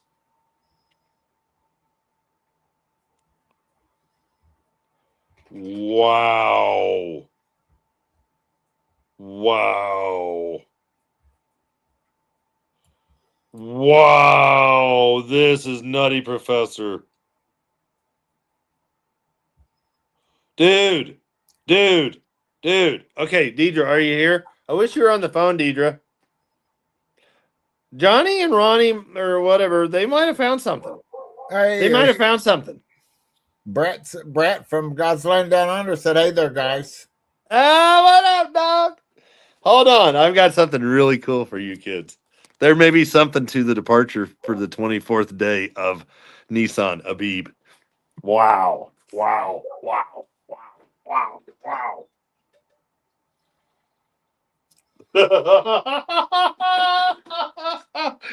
Check this out. You want to hear something nutty, Professor? Come on. Day 24. Day 24. Day 24. Day 24 is the first fruits of the barley harvest. The 24th. Now, what happened on the 24th? Daniel tells you exactly what happened on the 24th. On the 24th day, I lifted my eyes, I looked up, and behold, there was a certain man dressed in linen, a white robe, and his waist was girded with a belt of pure gold. His body was like beryl. It talks about Jesus. We're seeing on the 24th day, looking into heaven, seeing Jesus coming for us. Wow. Wow. Oh, oh, no way. No way. No way. No way. No way. No way. Check it out, guys. Check it out. Check it out. Check it out. Check it out. Check it out. Wait, is Deidre still here? Wait, wait, wait, wait, wait, wait, wait, wait, wait, wait. Wait, wait, wait, wait, wait, wait. Okay, at the second coming, every eye will see Jesus. At the rapture, only us who are believers are going to see each other go up. How do I know this? Because at the ascension, Jesus says at the last verse, at the last part of Matthew or Luke 24. What are the verses? 47, 49 through 51, somewhere in there. The last couple of verses of and then the last couple of Luke, and then we have Acts 1, 9 through 11. Jesus said that he will return because the two men that met them, and they said, "Why are you still looking up? The same Jesus who you saw go up will return in like manner." And how did he go up? And how did he bring, or how did he, Jesus went up and only believers saw him go up. None of the other people of the world did. Only believers saw Jesus go up. Only we are going to see each other's go up. Check it out. Verse 7. Now I, Daniel, alone in the vision, while the men who were with me did not see the vision. The other people around Daniel did not see what is happening. The people around us are not going to see us go up in the harpazo.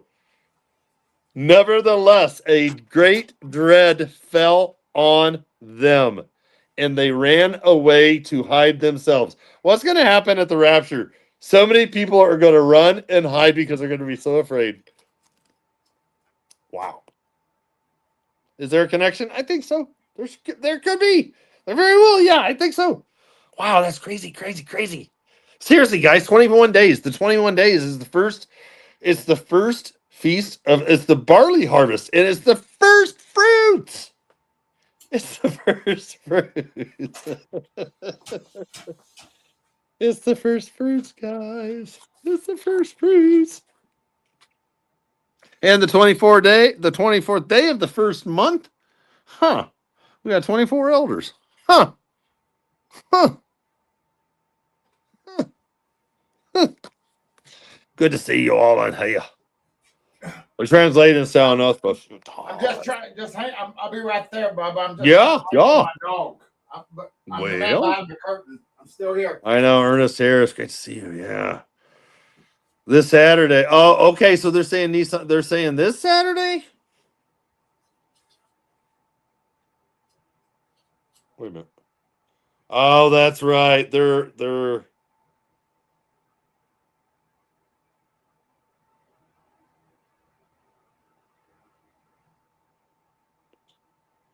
14, 17, 18, 19, 20, 21, 22.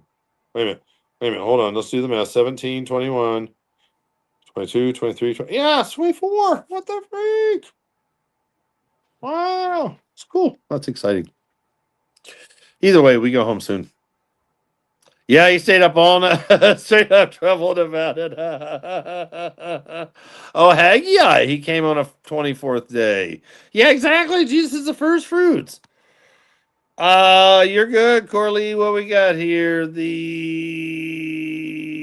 were we? Where were we? Oh, Daniel 10. It's really cool. Verses 4 through 7. I see some major prophetic idioms of the harpazo right there. That is really cool.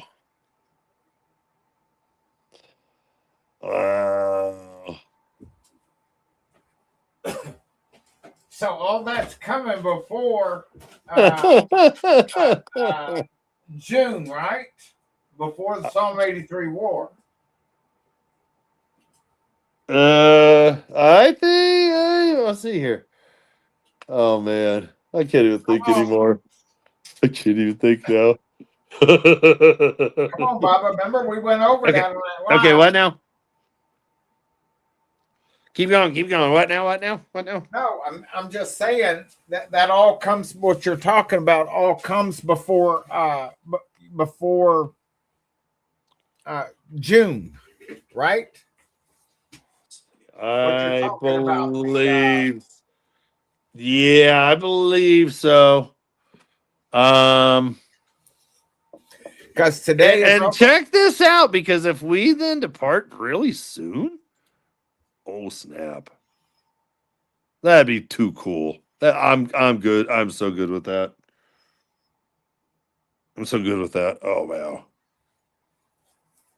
dude, that would be nuts.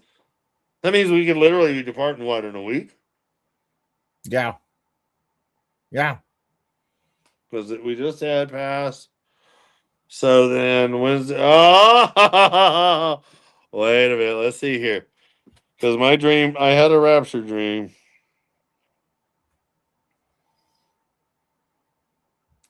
Wow.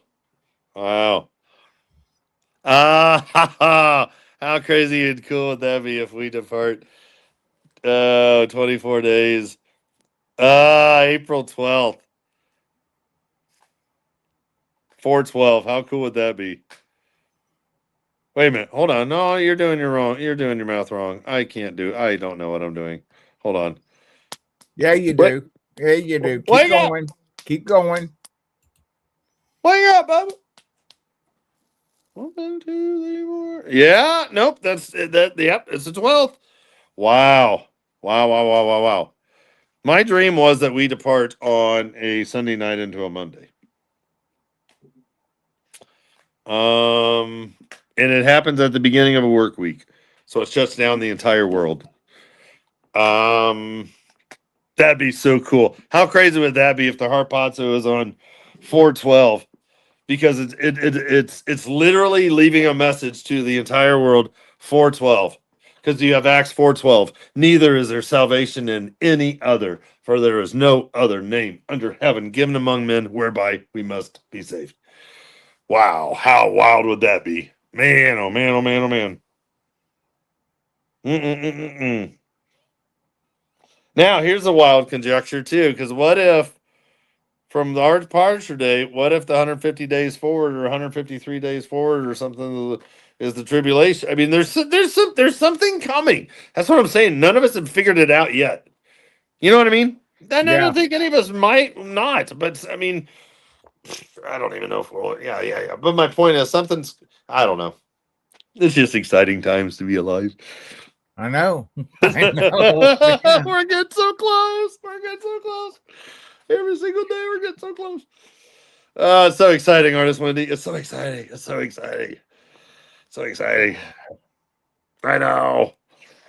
That's what I'm thinking. Like God leaving a message behind. 4/12. Right. People are going to be like, I know 420. What's 4/12? Watch them go Google. What's the Bible verse in the Bible that's 4/12? Pops up Acts 4:12. Neither is there salvation in nothing else, for there is no other name under heaven given among men whereby we must be saved. That'd be too cool. Yep. Oh yeah, they're gonna prophesy all right for 1260. You bet you they are. Oh man. Oh man. I know, Kitty McG. Hope I said that right. I know it is 1 a.m. I still need to eat my dinners. Man, I tell you what. What's Steven thinking? His mind stopped. No, it hasn't, man. I mean, I'm just sitting there. I mean, it's like this ping pong ball in my head, because I'm thinking about the two Well, witnesses that's the thing, right because now. I people mean, have the more two questions. witnesses. What's it? Do they walk up? Do they show Bobby up, and or do Johnny. they come down? Who? The two witnesses. Do they walk up? Do they show You know up? what? I have a feeling that they're raised. They're raised from the dead. I have a feeling because I have a feeling they're the only two Old Testament saints that are raised from the dead at that time. And they come up and they're like, oh man, we still got work to do. Because there's two in the Old Testament that have unfinished business. They have unfinished ministries. Elijah and Moses. They have unfulfilled ministries. And they will be fulfilled. That's why it says in Revelation 11, verse, what is it? When their ministry has been fulfilled. Seriously, it does, dude. It's like Revelation 12. Let's see here. Yeah, when their ministry is complete. Yes. Let's go to Revelation 12, verse 8. No. Revelation 11. Excuse me. I know better than 7 or 8 or 9. Yeah, there it is. Well,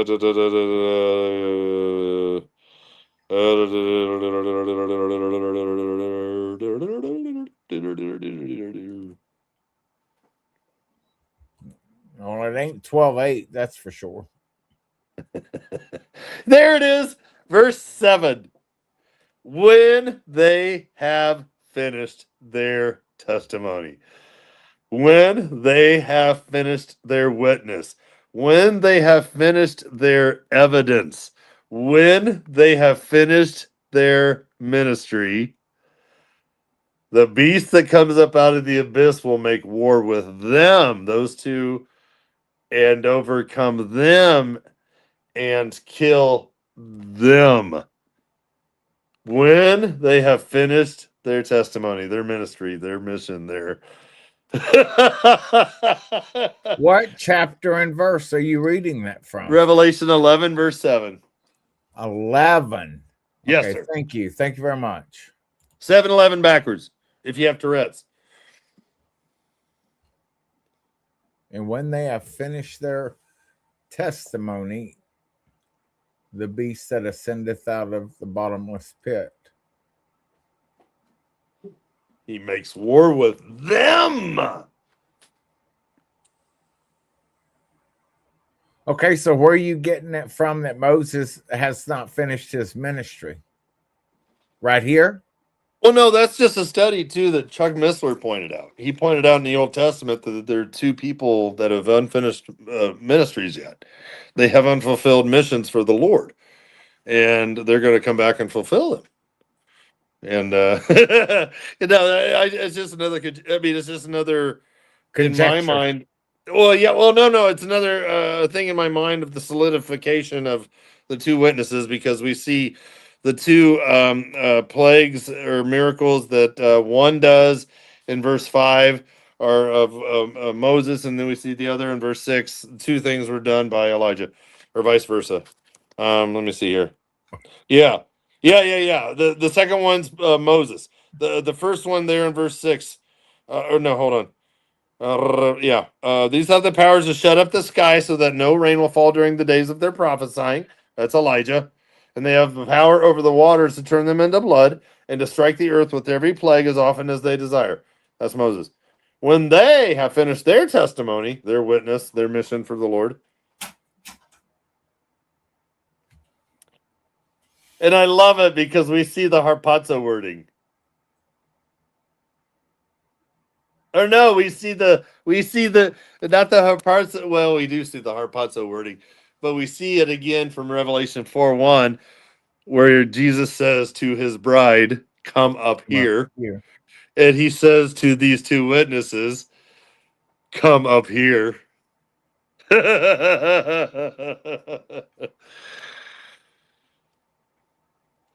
There's But 80, check it out. They're 84 in the still chat. waiting. They're still waiting for their glorified body. They can't wait. Because they're literally going to come back. It says like they're I can't even imagine what these guys are going to look like. I imagine they're going to look like old Bible times. How jacked up would that be?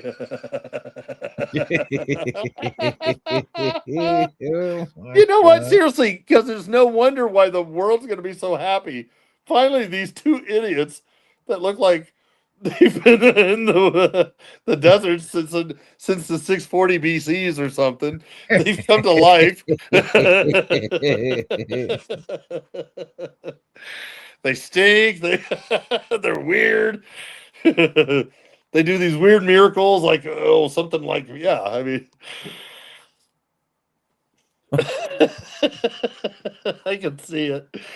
I can see it. I can see it. I know. I mean, it's just I mean, 84 inch. it's just Yeah, they'll be in sackcloth. That's what I'm saying, man. They Yeah. live, Sackcloth. a couple Yeah. thousand, 2,500 they'll be years hated, ago or yep. whatever, and then all of a They're sudden gonna they be pop hated. up in these modern times, and there's cars and stuff. Yeah. And you know what? And that's the other thing, is we've seen the two witnesses before because they've been there with Jesus. That's how all the disciples are like, hey, do you want us to make a place for Moses and Elijah? They don't have Facebook. They don't have Polaroid pictures of Grandpa. They don't know what You're taking the words out of my mouth right there. I mean, how did they know? And they knew exactly who they were. And they were asleep. They're half asleep, and they're going. They woke up and they knew exactly. They're like, hey, these are cool guys. We've heard stories. You want us to go make them something to eat? Come on. Yeah. That's why I'm excited. Yeah.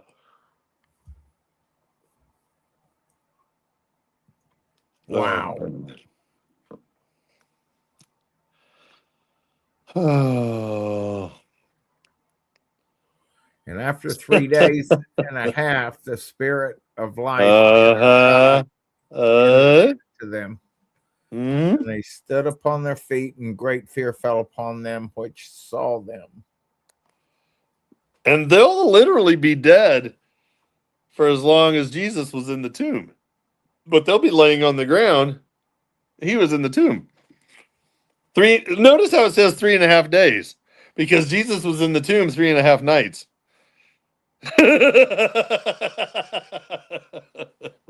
It's so cool. 3 3 3s.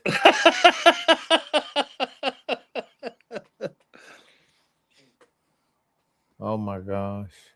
Haven't you? Yeah.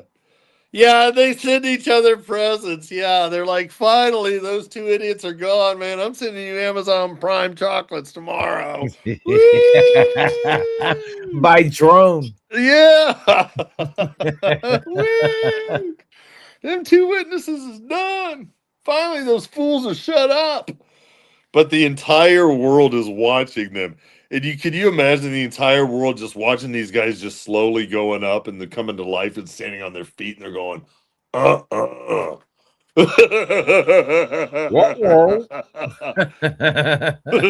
But check it out, right afterwards in the next couple chapters in 13, that's when you start seeing all the signs and wonders. So it's almost like the first half, you've got the two witnesses that are doing the signs and wonders. And in the last half, you've got the the two main leaders, the you know what I mean, the two main humans versus God's two witnesses. Because you got the Antichrist and you've got the false prophet, and the AC is taken up by the Lucifer. So you've got the unholy trinity. Unbelievable. Oh, when you say the AC is, I thought you was fixing to say who it is. I still think it's Waldo. Everybody asks, I'm like, man, I still, because nobody can find him.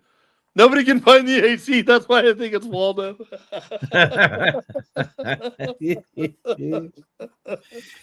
Oh my. Oh gosh.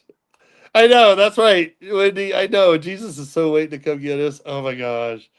Oh my gosh, he's so excited. Okay, here we go. All right, so Waldo in the pit. Now we're moving right into right here on verse 18.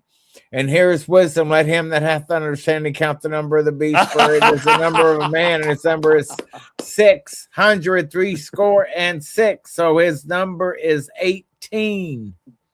That's right. And let him who has understanding. As a child. That's right. And if you ask a child to count 600, yeah, 6 score and 6. If you ask them to count out 6, 6, 6, they're going to add 6 plus 6 plus 6.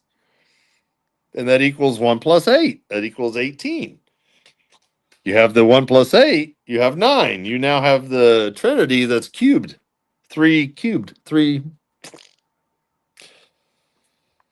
But the 18 is the big important one because the Jews are going to accept someone who comes in the name of 666, because they're going to take somebody who comes in the name of 18, because 18 is the total that the Jews, it's a special thing to them. Because the number 18, as Stephen knows, brings to the Jews, that number means it brings life. And the Antichrist is going to bring life, but from the wrong source, from Lucifer himself. Am I right? No. Yeah. Oh, there's no doubt in my mind about that one. Wow. Waldo's is 18 years old. Oh no. Oh no. So he comes in as life. Oh no, this is like a bad idiocracy movie. Hey man, who's your Antichrist? I heard he was coming. Man, you ain't gonna believe this. This guy wears white and red stripes. Waldo.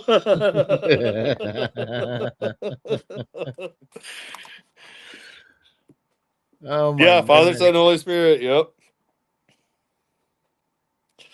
I know the number stuff. I know. Because I almost wonder if the 666 is because everyone's going to have a digital identification number.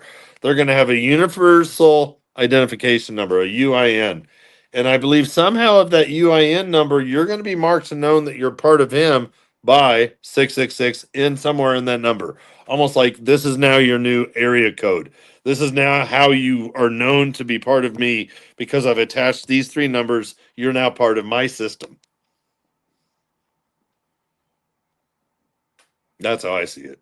Yeah. And it can't be something like that. Something like that, at least. Yeah. I think. I don't know.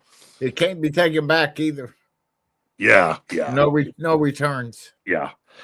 And like Bob was saying earlier, I never knew that about the frequency stuff.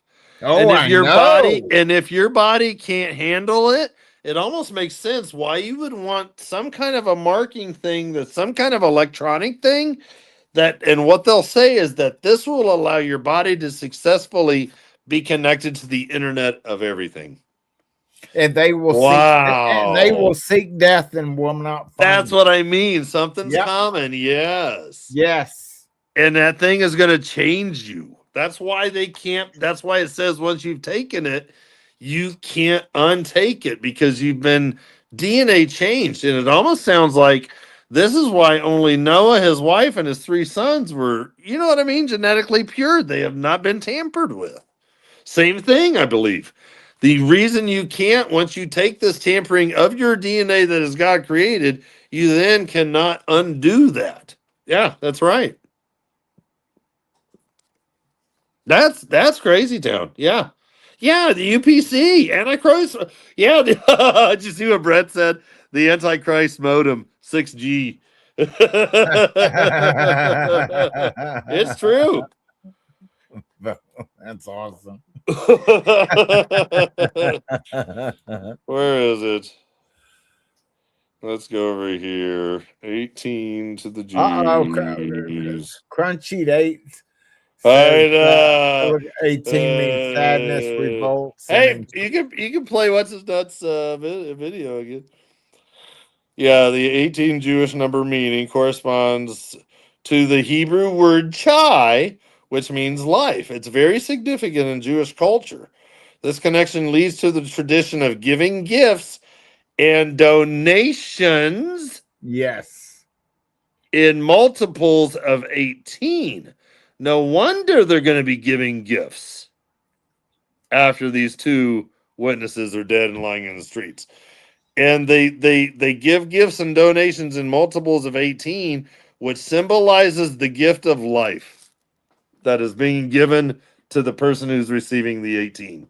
So when someone comes in their own name and presents them that they're giving life, because what does Jesus say? I have come so that you may have life and have it more abundantly. Mm-hmm. What is this Antichrist going to present? I am bringing you life. 18. Mm-hmm. Yeah. Oh, man. But he that comes in his own name, he you will accept. Yes. Yes. Wow. This is crazy. Wow. And it's the chai symbol. Oh, wait a minute. Doesn't this Yeah, chai they wear it symbol? around their necks, the whole 9 Well, yards, man. we need to find out what this chai symbol, and this is backwards, of course, but how this relate, and it almost reminds me of two prongs going into your body, of like a Oh, marking system. oh. Look at that. Mm. I don't know. I'm just saying. Yeah, it's a huge thing. Giving life. Yeah, they suggest, yeah, even mailings from Jewish charities usually suggest that the amounts that you give to the charity is then in multiples of chai. 18, 36, 54, 72, 90, etc. That's Instead it. of multiples like 10 or 25. Yeah, count the number. Count it. Oh, wow. You have that? What Yeah, is see, that? the Hebrew root meaning more than Wow, than just just than just life. life. Oh, wow. Wow. There it is. Wow. At the surface, Chet equals 8, Yud equals 10, total 18, Chi life. But each letter carries meaning, often associated with a boundary or enclosure. It's going to enclose people, can symbolize life within a protected space like a house or covenant community. The smallest letter represents the divine spark, the hand of God, or point of creation. Put together, Chi can be seen as the divine spark dwelling within a protected vessel. Checked. Because the wording too that they use, and what is that symbol? It's chai. What did the Jews say? They say, I'm Israel chai. I'm Israel high. You know what I mean? They say it because it's that chai word. I'm Israel chai. Israel will live. They say it right here. Yeah, look at this right here in Luke 13, 11 through 16. Jesus heals a oh no, 18 years. Oh wow. Yeah. Oh wow. Choose life. Wow. That's cool. 18. DJ, I know, right? I know. Look at all this. This is so cool. Oh wow, Archangel Michael. Oh wow. I guess it's Oh, the blow on the doorpost. That's a good one. Yeah, bring me some money, please. here's the gifts after the two Moral witnesses are dead. theology in action. Wow. That's what you were reading there. The tzedakah, the charity, is not righteousness. Oh. It becomes a kind of numerical shorthand for blessing. Oh Yeah. my word! So and if he's going to bring 18 life blessing, I mean, oh my word! Yeah, that Proverbs 19:17, giving to the poor is lending to the Lord. Yeah, yeah. Identity marker, life as central to Jewish faith. And this is why the number is so big, why it's even mentioned as 666. I mean, because it's something big. It's something with these numbers. Yeah. Yeah, and look at that in the Kabbalah. Life is seen as Ugh. something that flows from God into creation. 18 Well, becomes and this is also that whole thing of the chakra thing, which he's going to bring in, because it's all part of this Kabbalah tree, which is all part of the 13 things or something. It's yeah. dark. It's so dark. It's also dark. Yeah. Yeah. I mean, they've taken everything for good and they've turned it for darkness. I mean, this is why God is judging Israel. This is why there is even a 7-year tribulation, because God is going to spank his people back into submission. You stubborn people. Yeah, this is what, yeah, life is sacred. Look, God is the source of life. If this guy comes in the name of 18, he is now bringing life. This is that Yeah. there's something evil. Yeah. Wow. This is crazy. Wow. Wow. See. Wow. The number 7, directly biblical, completion, perfection. 12, government, tribes, apostles. 40, directly biblical, testing, Mhm. trial. 18, Mhm. cultural, linguistic, life, kind, blessing, vitality. That's like fleshly, Yeah. that's kind of like that. The little video I have of Kushner, his generation will be either the last to die or the first to live forever. So we need to keep ourselves in pretty good shape. You've seen that one before, right? I know. Yeah. Yeah. I mean, they want to live forever in their sin, Yeah. And and that's that's what. exactly what the original lie was in the Garden of Eden. Yeah. You too can become a god and live forever. What's the Antichrist going to present to them? You can become a god and live forever. And also, I believe that part of the Antichrist mark of the beast system is he's going to tell them, if you accept this mark, I will help protect you against Almighty God. Oh, oh, And the that's people are good. going to be like, yeah, okay, okay. Mm-hmm. Wow. This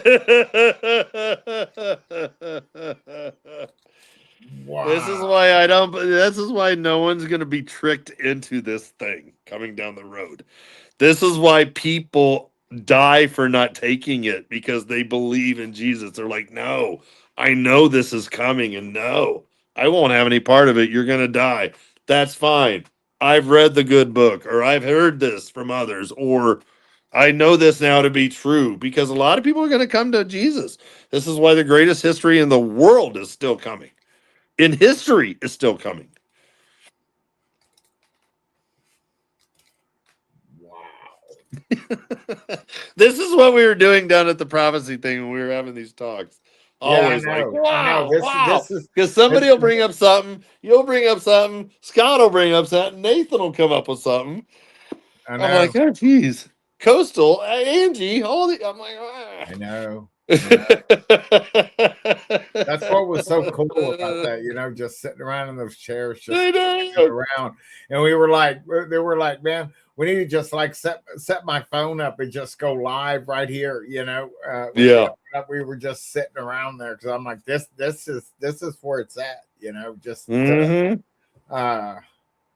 wow, big picture. The number 18 ultimately represents life given by God. Life given by God. Life sustained through righteousness. That tells me right there.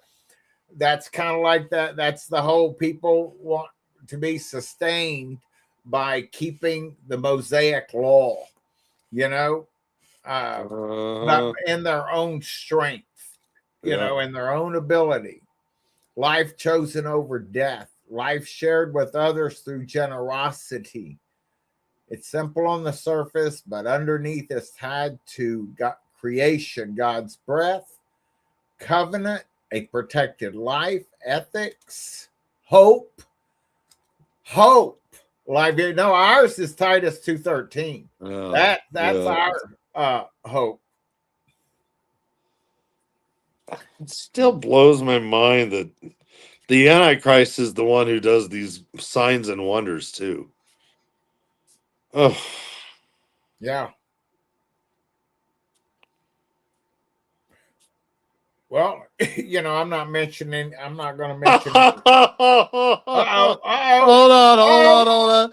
Remember earlier when we were talking about how Jerusalem's going to captivity and they're going to be taken hostage? And this is why Revelation 13:10. If anyone is destined for captivity, to captivity he goes. If anyone is killed with the sword he must be killed. But here's the perseverance of the saints, the faith of the saints, the confidence of the saints, the trust, their belief. Yeah. Will be kept from the hour of trial. Yeah. And I love how the Holy Spirit directs John to put in, 7 times, if any, in the 7 churches in Revelation 2 and 3, if anyone has an ear, let him hear what the Spirit says to the churches, because it's for all of us. Whereas we get to Revelation 13:9 at the midpoint, when the Antichrist and the beast is talking about the false prophet, it now says, if anyone has an ear, let him hear. Amen, Mindy. Amen. There's no churches. There's no churches mentioned. Now it's just, if anyone has an ear to listen, let him hear. Because, guys, yeah. Wow. My goodness. I know. That was so like the upper room, wasn't it, Bubba? All of us, I know. Man, I was like the Blessed Hope Conference 2.0, man. When I came out of there, I felt like, out of that Passover, I felt like I just been to like the biggest concert venue. I mean, it was that was something else, man. And I love the way, man, that we of course went, well, whew, yeah, we went and ate that Chinese food, man. And I'll tell you what, I hadn't eaten that much, and usually I'm just around here eating like a cold hot dog or something. Yeah. And then to go, and it was so good. I had 2 platefuls, and man, and I thought, after I had to just go lay down for a couple of hours. I know. I hadn't eaten. I know. Oh man, I wonder if I can get this uploaded real quick before we. Oh, sure you can, man. Let me see. Hold on. You keep going. Let's just. You're good. Talk about number 18. There's none good, Bubba. Just one. Oh, dude, I've realized every single food item you buy from Aldi says bioengineered. Really? Every single one contains bioengineered food products. Every single thing. The only thing I can think of that they don't is their fruits and vegetables, but they're crossbred, so they're not. I mean, they're GMO.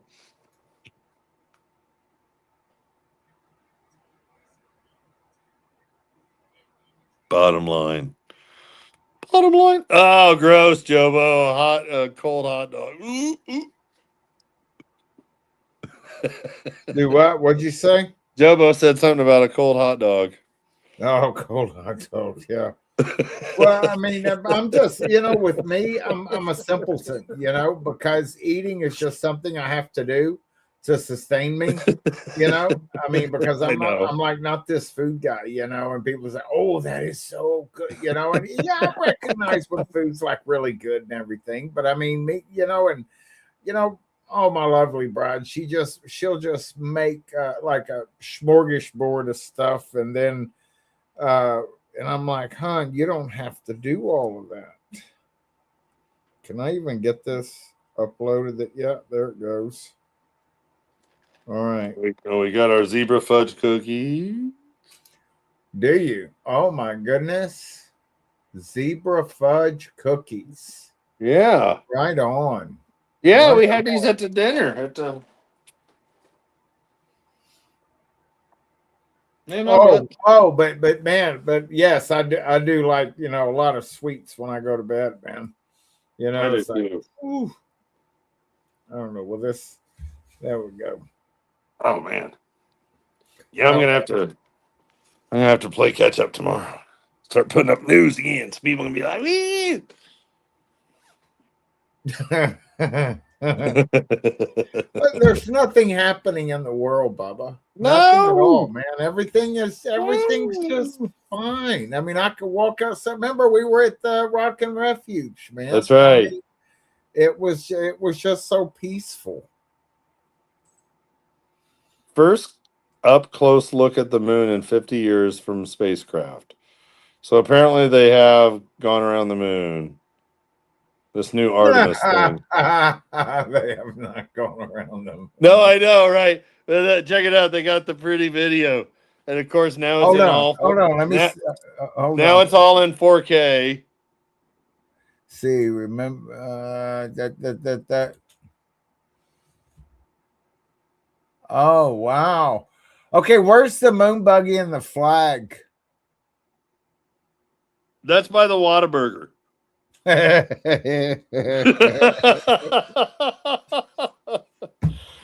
Historic first. Artemis 2 crew has just passed by the far side of the moon. We are earthbound and ready to bring you home. Yeah, I guess something happened to it in the communication. Well, of course, communication went out when I went on the other side of the moon. I wonder if they used the same two cans with a string that they used back in when we went to the moon the first time, right? We are earthbound. And your flight director have flipped their Artemis 2 patches around. We are earthbound and ready to bring you home. Yeah.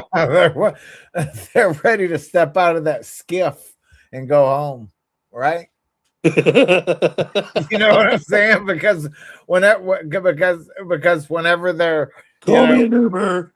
Oh, but like that. Remember when they they were like before Congress, and it was on the record that yes, I've seen or we have non-human biologics, and then it goes nowhere, and it's like and then it's like okay, then. Okay, where is this? Show it to us. It's like they've just got this string along thing because they don't know when the rapture is either. Yeah. Wow. So this is saying that a report in the British Times says that Motaba Khomeini is hospitalized in Akuba in the city of Qom. And you know how they're doing this peace thing. So some U.S. officials say that there's too large a gap to narrow between the U.S. and Iranian positions before Trump's 8 p.m. Eastern deadline tomorrow. Trump has privately been less hopeful that Iran will make a deal. The Wall Street Journal says he is expected to issue final orders for the strikes Tuesday evening. And this next one says a plan for a massive U.S. Israeli bombing campaign against Iran's nuclear facilities is ready. Energy facilities is ready to go if Trump gives the order. Up until 8 p.m. tomorrow. And 8 p.m. tomorrow Eastern is 3:30 a.m. in Iran. Goodness. So what time does that make it here? So if it's 8 p.m. Eastern, that means it's 3 a.m. in Israel, and it's either 3:30 or 4:30 in Tehran because they're always like an extra half hour, in addition to being at least half hour or an hour and a half ahead of Israel, I believe. So yeah, that'll be 7 p.m. your time tomorrow that Trump's deadline ends. Let's see here. What are they gonna? What's this video? Looks pretty beefy.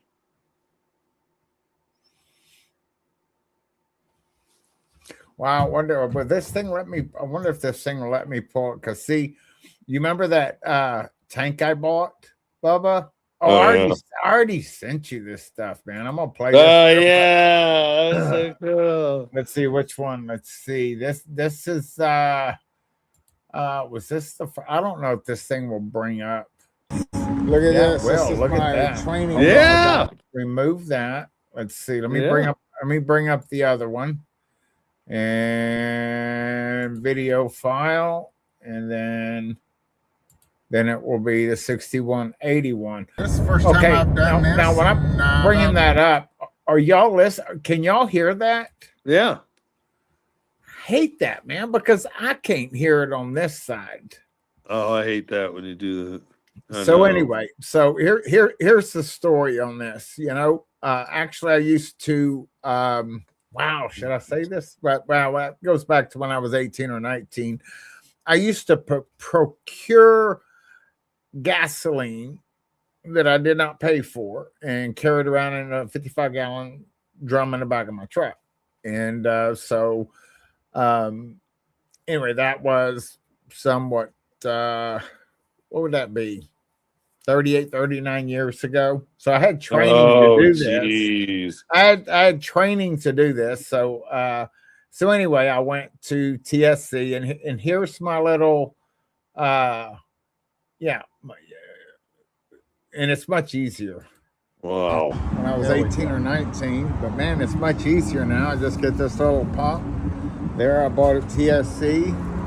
Got that in there and just got it going through a plastic bag, and I needed a wire, so I just tied the deal here with my cord from my mouse. So you know, this is where'd you go? Oh, I don't know, it's somewhere. See, there's the mouse down in there, and somehow it's connected. There it is. But anyway, and there you go. And I can feel it, and it's nice and cold. All I do is pump it a little bit, so now my mouth's not full of gasoline. And so I pushed it back on the road. And yeah, I think I've sent all y'all my my deals, so this will be interesting to watch my gas gauge go to full as I'm driving. God bless. That's wild. First time I've done this in about 38, 39 years, driving down the road with my gas gauge going to full. So when I started back there, you know, I had 74 miles to empty. And so, and I had it was 180 miles. Straight. No, 0. It was 80. So I've gone 22 miles and I'm almost half full. So I'll have to, so if that's half full in 20 miles, so yeah, I'll have to pull over again here in about 20 miles and we'll be filled up as we're driving down the road. Boom, bada bing. See, got our little hose in the tank running back there. Everything running smooth. God bless you guys. Wow. Anyway, that was awesome. just ingenuity. That's wild.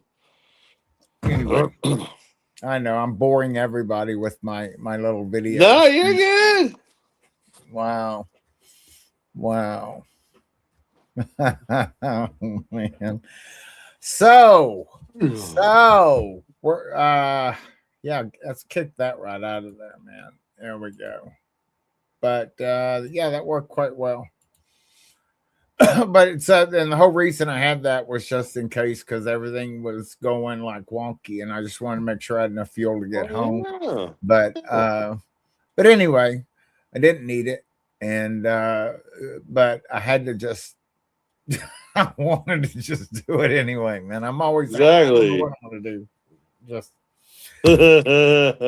so anyway, anything else, Bubba? Number 18. No, man. We done go covered eat dinner. I think. Zechariah. Yeah. Yeah, we're going on 2.5 hours, man. So so anything new happening like real quick here in the Middle East? I mean, what are you seeing real quick? You got any quick news stories or anything you want to share? Or does everybody need to go to your Telegram and pay the toll? The IDF just advised people across Iran to avoid using trains or being near railway lines until late tomorrow night and until late Tuesday night, stating that that doing so could put their lives at risk. I've never seen Israel declare a thing on their train lines. So now we're talking Ukraine style destruction, or Russia hitting and taking out Ukraine's trains and stuff. So now we're literally going for the jugulars. If we're going to shut off their oil, we're going to shut down their way to get oil from place to place to place, which is usually by rail. It's the cheapest versus train. Or yeah, but by rail, yeah. It's cheaper than Okay, well, so we're back up here. So what rails are being shut off from where to where? Well, let me see what this is in Farsi, so I'm going to translate it. Oh, so they're shutting off. They're cutting off Iran. That's what they're doing. If it's in Farsi, right? Yeah, this is what Israel put out to Iran. Yeah, they were warning them to stay back. Hi, baby puppy doggy. Yes. Well, go outside. Okay. So here's the thing, Bubba. So if like even during this whole war right now, they still had supplies going from Israel to Iran, right? Like kind of like they're feeding their enemy. Israel, no. Israel sending Iran food, no. Okay, well, I mean, okay, well then, where did the rails that they're going to cut off? Where were Oh, they no. This is just a report that they're warning people to stay away from those because Israel's going to start bombing them. Okay. I guess I'm just getting tired and punchy. And I think, urgent warning to train users and passengers in Iran. Dear citizens, for your safety, we kindly ask you to refrain from using and traveling all trains in Iran now until at least 9 p.m. tonight. Until 9 p.m. tonight. Your presence on trains and near railway lines puts your life at risk. This is the IDF warning Iranians not to use the trains. Wow.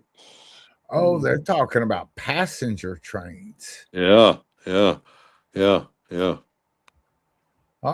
see what. Today's the 7th. Now we're just looking at the latest post. Do you follow on Telegram? Do you follow Dmitry Medvedev? No, but I like him, the Russian dude. It's back on the 3rd. He says, no, Trump isn't leaving NATO and neither is America. Obviously, there's no real reasoning and Congress won't allow it anyway. Trump's rhetoric is nothing but posturing. Sure, some symbolic gestures are possible, trimming the size of the American contingent, withholding certain deliveries, but that's not the interesting part. What's obvious is that serious fault lines exist within the alliance fault lines. The Iran campaign, this kind of goes back to what you were talking about NATO splitting up, has only deepened in Europe's political freaks, especially the Brussels crowd, have started genuinely mulling the creation of a fully fledged military component inside the EU. That is what reshapes the picture. Until now, our position on EU membership for neighbors has been measured and calm, even regarding Banderite Ukraine. Want to join? Go ahead. But that has to change. The EU is no longer just an economic union. It can transform and rather quickly into a full-blown military alliance. The overtly hostile I mean, one, overtly hostile to Russia, and in some ways worse than NATO. It would be a revolting rabble of unhinged European parasites whose entire purpose will be to harvest political capital and, of course, cash from the stoking Russophobic hysteria. So where am I going with all this? Simple. It's time to drop the tolerant attitude toward our neighbors, joining what is now a military economic European Union that includes country 404. Our president recently signaled exactly this in politely coded terms, hinting to a certain comrade Pashinyan that membership in the EAEU and the European Union are simply incompatible. What is country 404? Bubba? That's what I want to know. That's what I want to know. Let me look that up. Oh, wow. Oh, no.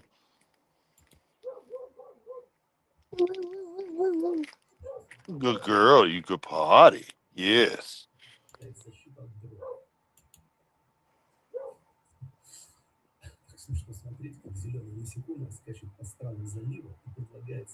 Hold on. Oh, dude, you're going to have to see this, Bubba. Hold on just a second. I'll pull it up in a minute. What was I looking for? I was looking for country 404. 404. Right? Yeah. Squirrel.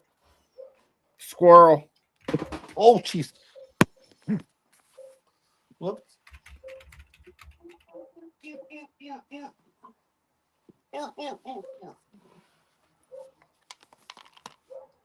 Country 404. Okay, country 404.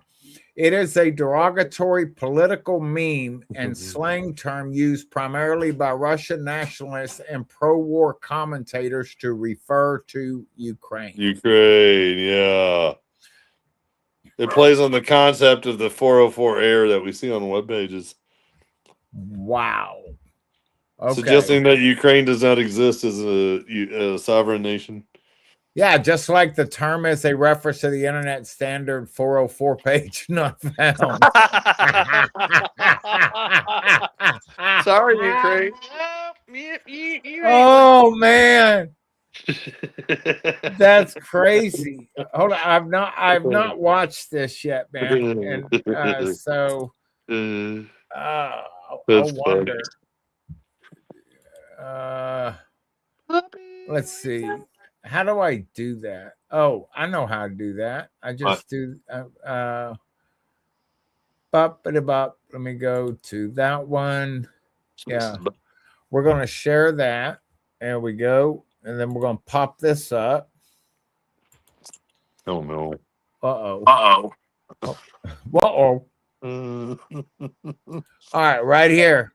Look at this. This was posted. Hold on. This was posted whenever it was. I mean, it wasn't too long ago.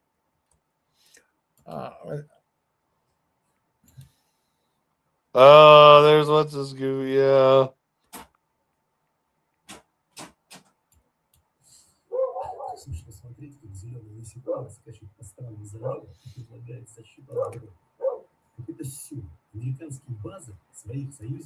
защитить для своих, исчезающее государство готово. Тогда следующий вопрос. Ближе всего интересного персонажа тихоанский картель, ну или картель Синалова. Он же потребитель этой продукции. Он тоже довольно нужен для перевозки спецгрузов и для борьбы с конкурентами. Okay, did you understand that, Bubba? Hold on a second to get the dog leash off.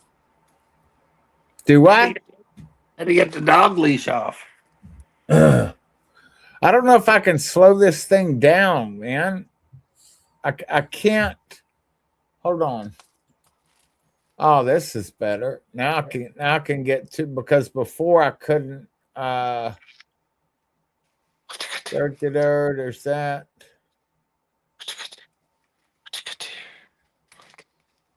All right, I'm gonna have to pause it, Bubba. I'm gonna have to pause it. Here we go. Okay. Lord of War. It's almost comical watching the little green bug hop around the Gulf states, pitching his drones defense services around the Gulf states. Okay, the whole thing is absurd. Who's he talking about? The little green bug? I don't know. This video even looks like AI. That's why I'm like, I don't know. The little bug. The U.S. couldn't protect its own allies' bases, and now this excuse for a country claims that it can. Oh, he's just. Oh.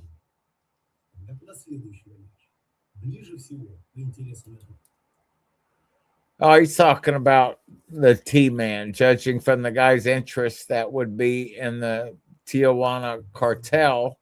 Oh. Or maybe it's the Sinaloa. After all, he's their loyal customer. Oh, no. And hey, cartels need drones too. Perfect for moving. That's right. And their special cargo and taking out the competition. Cartels need drugs too. Oh my goodness, man. That's nuts, Bubba. Wow. Are we still live? Oh, we're not. We're still live. We're not backstage. Okay. Tell anybody. I know. Puppy. All right. Oh, I'm just looking I around. know. I need to get caught up on the news. Get it out there. When's the last time you made a post? You know, I didn't even put one up. I don't think at all on Tuesday or Monday. I didn't even start off in my devotion verse. Maybe I did. I can't remember. You posted something. I disappeared for 4 days. Here's. Oh yeah, that little short video I did. I talked about all you guys. Aw, I haven't watched it yet, man. I figured I'd do a different kind of clip and do it in an up and down version. Hey guys, it's Bubba. Hey guys, it's Bubba. This is Bubbalicious. Oh, this is the one you were telling me about, right? Yeah. Yeah.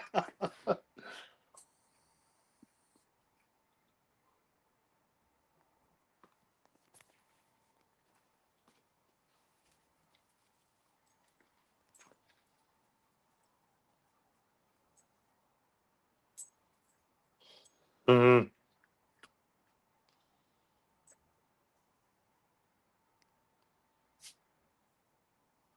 I know, teacher. Oh, this is awesome. Yeah, no one can hear the audio. Uh-oh. Nobody can hear the audio. Oh, it's because I don't. Sorry. Oops. I did it again. No, yeah, no. That's the problem. Okay. I'll finish that because see, if I share the audio on the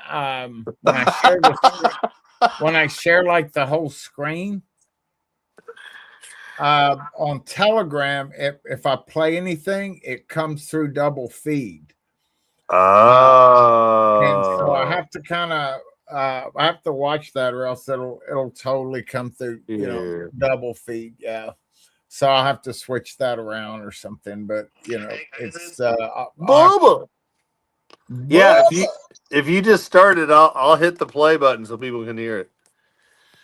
If you start at the beginning, I'll just hit play right when you start it. Hold on a second. Okay, let's see. You got it? All right, Here we go. Bubba, how are you guys doing? I know some of you are wondering, where did Bubba go? And why did his Telegram go silent with all the news that's going on right now? Well, actually, I went to, as a lot of you know, the Uptime community They had a prophecy conference back in October, and I was unable to attend. But Bible study with Derek, he had a smaller version down at the same area, just for Passover through this morning today, Easter. So there were 7 YouTubers of us that showed up and their families, and we were just bouncing off ideas and stuff. And the Lord is just showing each one of us different nuggets. And people were asking questions, and just the fellowship and the laughter.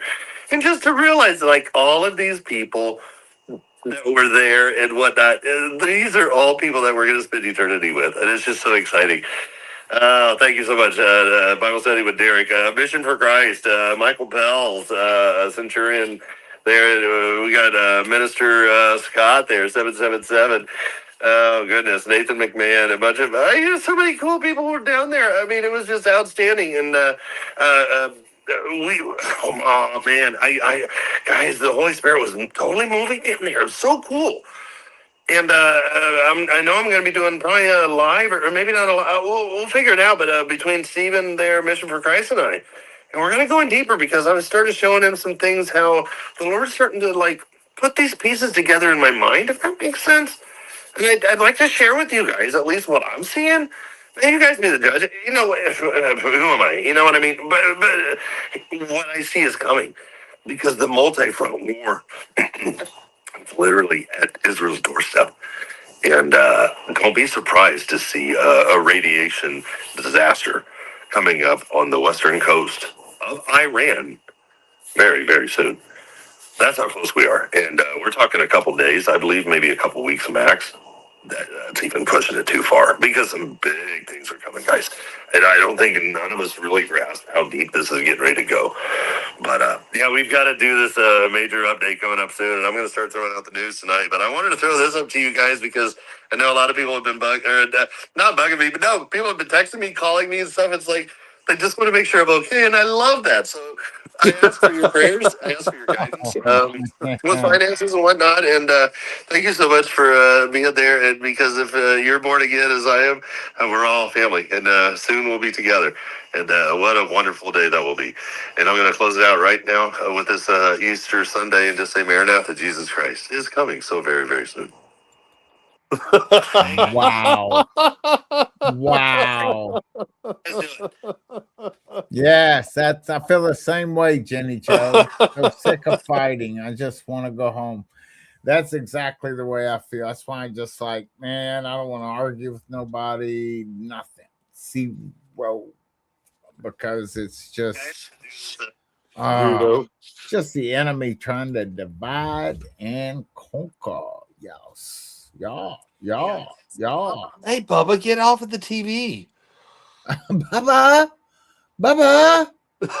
It sounds like Angie's in here. Oh man, it was awesome when I showed up. People are like, I hear Bubba, but I hear his voice and I hear his laughter. I know. Wow. Oh my goodness. Puppy dog, what are you doing? What mess are you making in here? Of course. Right. Oh yeah. That's yeah. Cool. So yeah, I disappeared for 4. So you said you disappeared. So you telling me that you didn't make any posts while you were in? I did a couple, but my point is, like, me doing like 20 or 30, or you know what I mean. It just felt like, oh, okay. Compared, if people are like, dude, what's going on? And I'm like, I'm fine. It's a nice break from giving my mind a break from, because I mean, watching this stuff all the time, you can get a form of PTSD. Seriously. Yeah. I know, man. Yeah, and then you couple PTSD, and your mind will just keep going, and it's hard to turn it off. Your mind and relax and unwind, and oh my god, PTSD yes, slash ADHD. Yeah, you put those two together, dude. yes. That's like a whole new category, man. Oh my goodness, it's so true. You guys already eat? All right, let's see. Oh, yeah. It was let's see. I just don't know how y'all do it. Like, the watchwoman Lisa and Natalie and Marty's 2-minute warning. And I mean, wow. Iran urges young people to shield power plants with human chains. Yeah, right. Like some of these headlines that we read, you're like, what? What are you talking about? Come on. Well, no, remember that? Baby. Remember the story that broke or whatever? I think when we were there, that and everybody ran with it, saying that the pilots were captured or something, and it was footage from what was it, the Iraq War or something like Yeah. that. Yeah, that colonel dude that they had up, like they've captured one guy. So before that story even came out, I Googled it. They're like, this is from Operation Iraqi Freedom in 1991. Yeah, you don't want to share this as today's news. I'm like, right. But people, that's what I'm saying. People are sharing videos. And the other night, somebody put out just today, someone shared a video. Mario Nawfal, Nawfal, and he puts out a lot of good stuff. But I'm like, dude, why are you putting this out today and saying it's certain location when that video came out last night and I know exactly where that location is? So why are you people lying to get more clicks? That's a big one right now. Because Yeah, there's so much false news going out. Oh man, I know you guys in viewing land. You guys know exactly what I'm talking about. Deceptions everywhere. I know. So let me ask you a question, Bubba. So we're the Strait of Hormuz. Yeah. What the oil that comes out of there. So where does that oil come from? Does that come from Iran or the other Arab states? Yeah, Iran.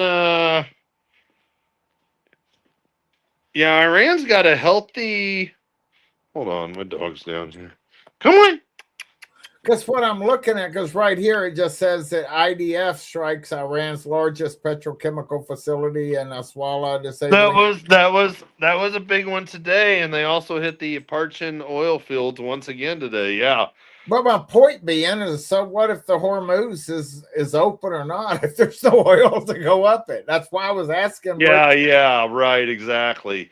Well, because 20% of the 20 up to 23% of the global oil supply flows through the Strait of Hormuz, and that includes like the full-on United Arab Emirates and those guys, putting out the oil. Saudi Arabia, Kuwait, Bahrain, all of them.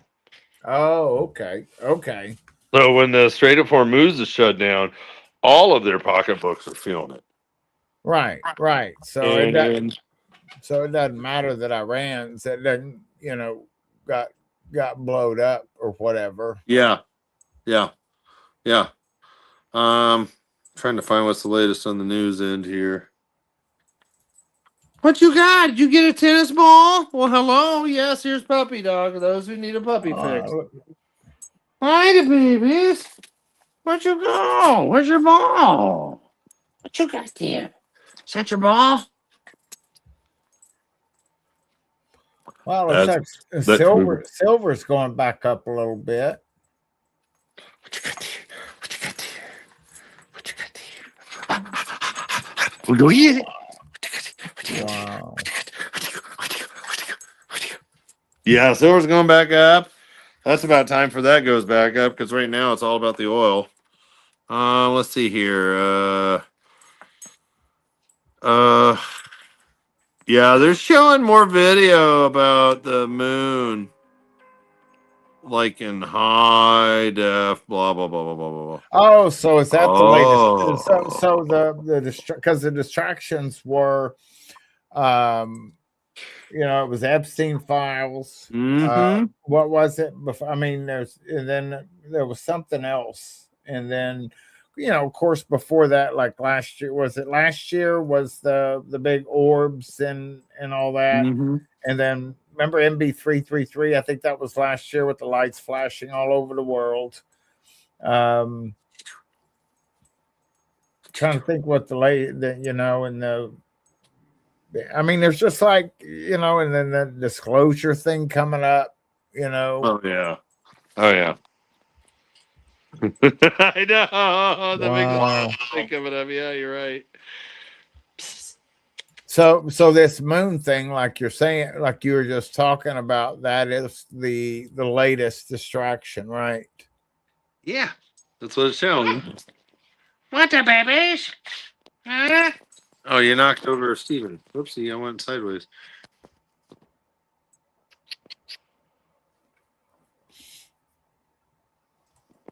So what, you don't want to share anything you found? What's Secretary Rubio? If Europe won't allow us to use the bases we man and fund for their defense when we need them, we ought to close them down and remove our troops from Europe. If they get attacked by Russia, we can discuss whether or not we have. Yeah. Rubio came out yesterday too with the whole thing about the aliens. Yesterday he did it again. Wasn't he on that movie? Wasn't that him? What was that? The one disclosure. It was it Age of Disclosure? Or what was that documentary they just did? Oh my gosh. There's so much in my head. Is there something new to go in it? Because I think the one coming out is Age of Disclosure or something, or just Disclosure. Maybe the other one was Age of Disclosure, but Rubio was in it. Okay. So what did you say? He just came out again and talked about aliens again, or what? Yeah, yesterday. Oh, get down. Yeah, yesterday. Okay. Get down, puppy.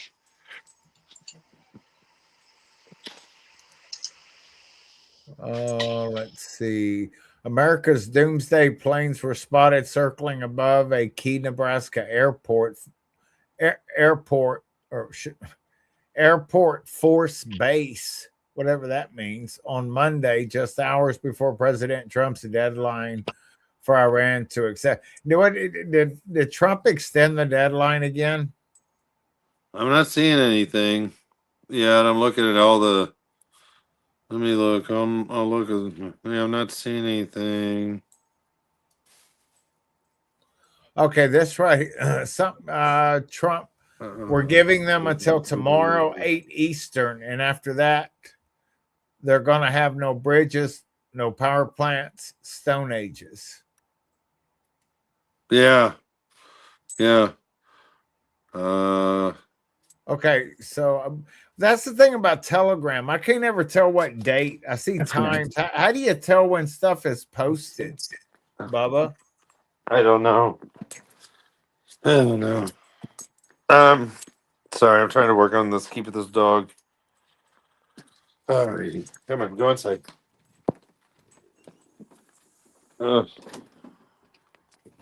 Okay, when he said it, it looks like it was 2:15 p.m. Eastern. Well, so I mean, we're way past that right now. I mean, that was a few hours ago. Mm-hmm. Yeah, yeah.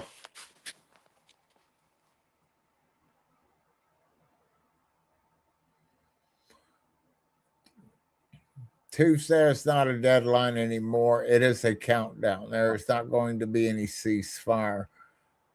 So is Iran ahead of us, or Israel? Or are they ahead of us time-wise? Yeah. Oh, jeez. Hold on. Dog's getting Go my ahead, light. man. Go ahead. Take your time. Oh.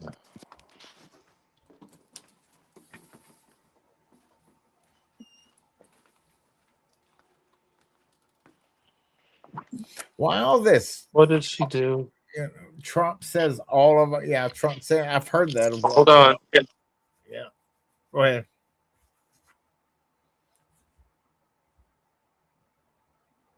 What about this one? What's the latest over here?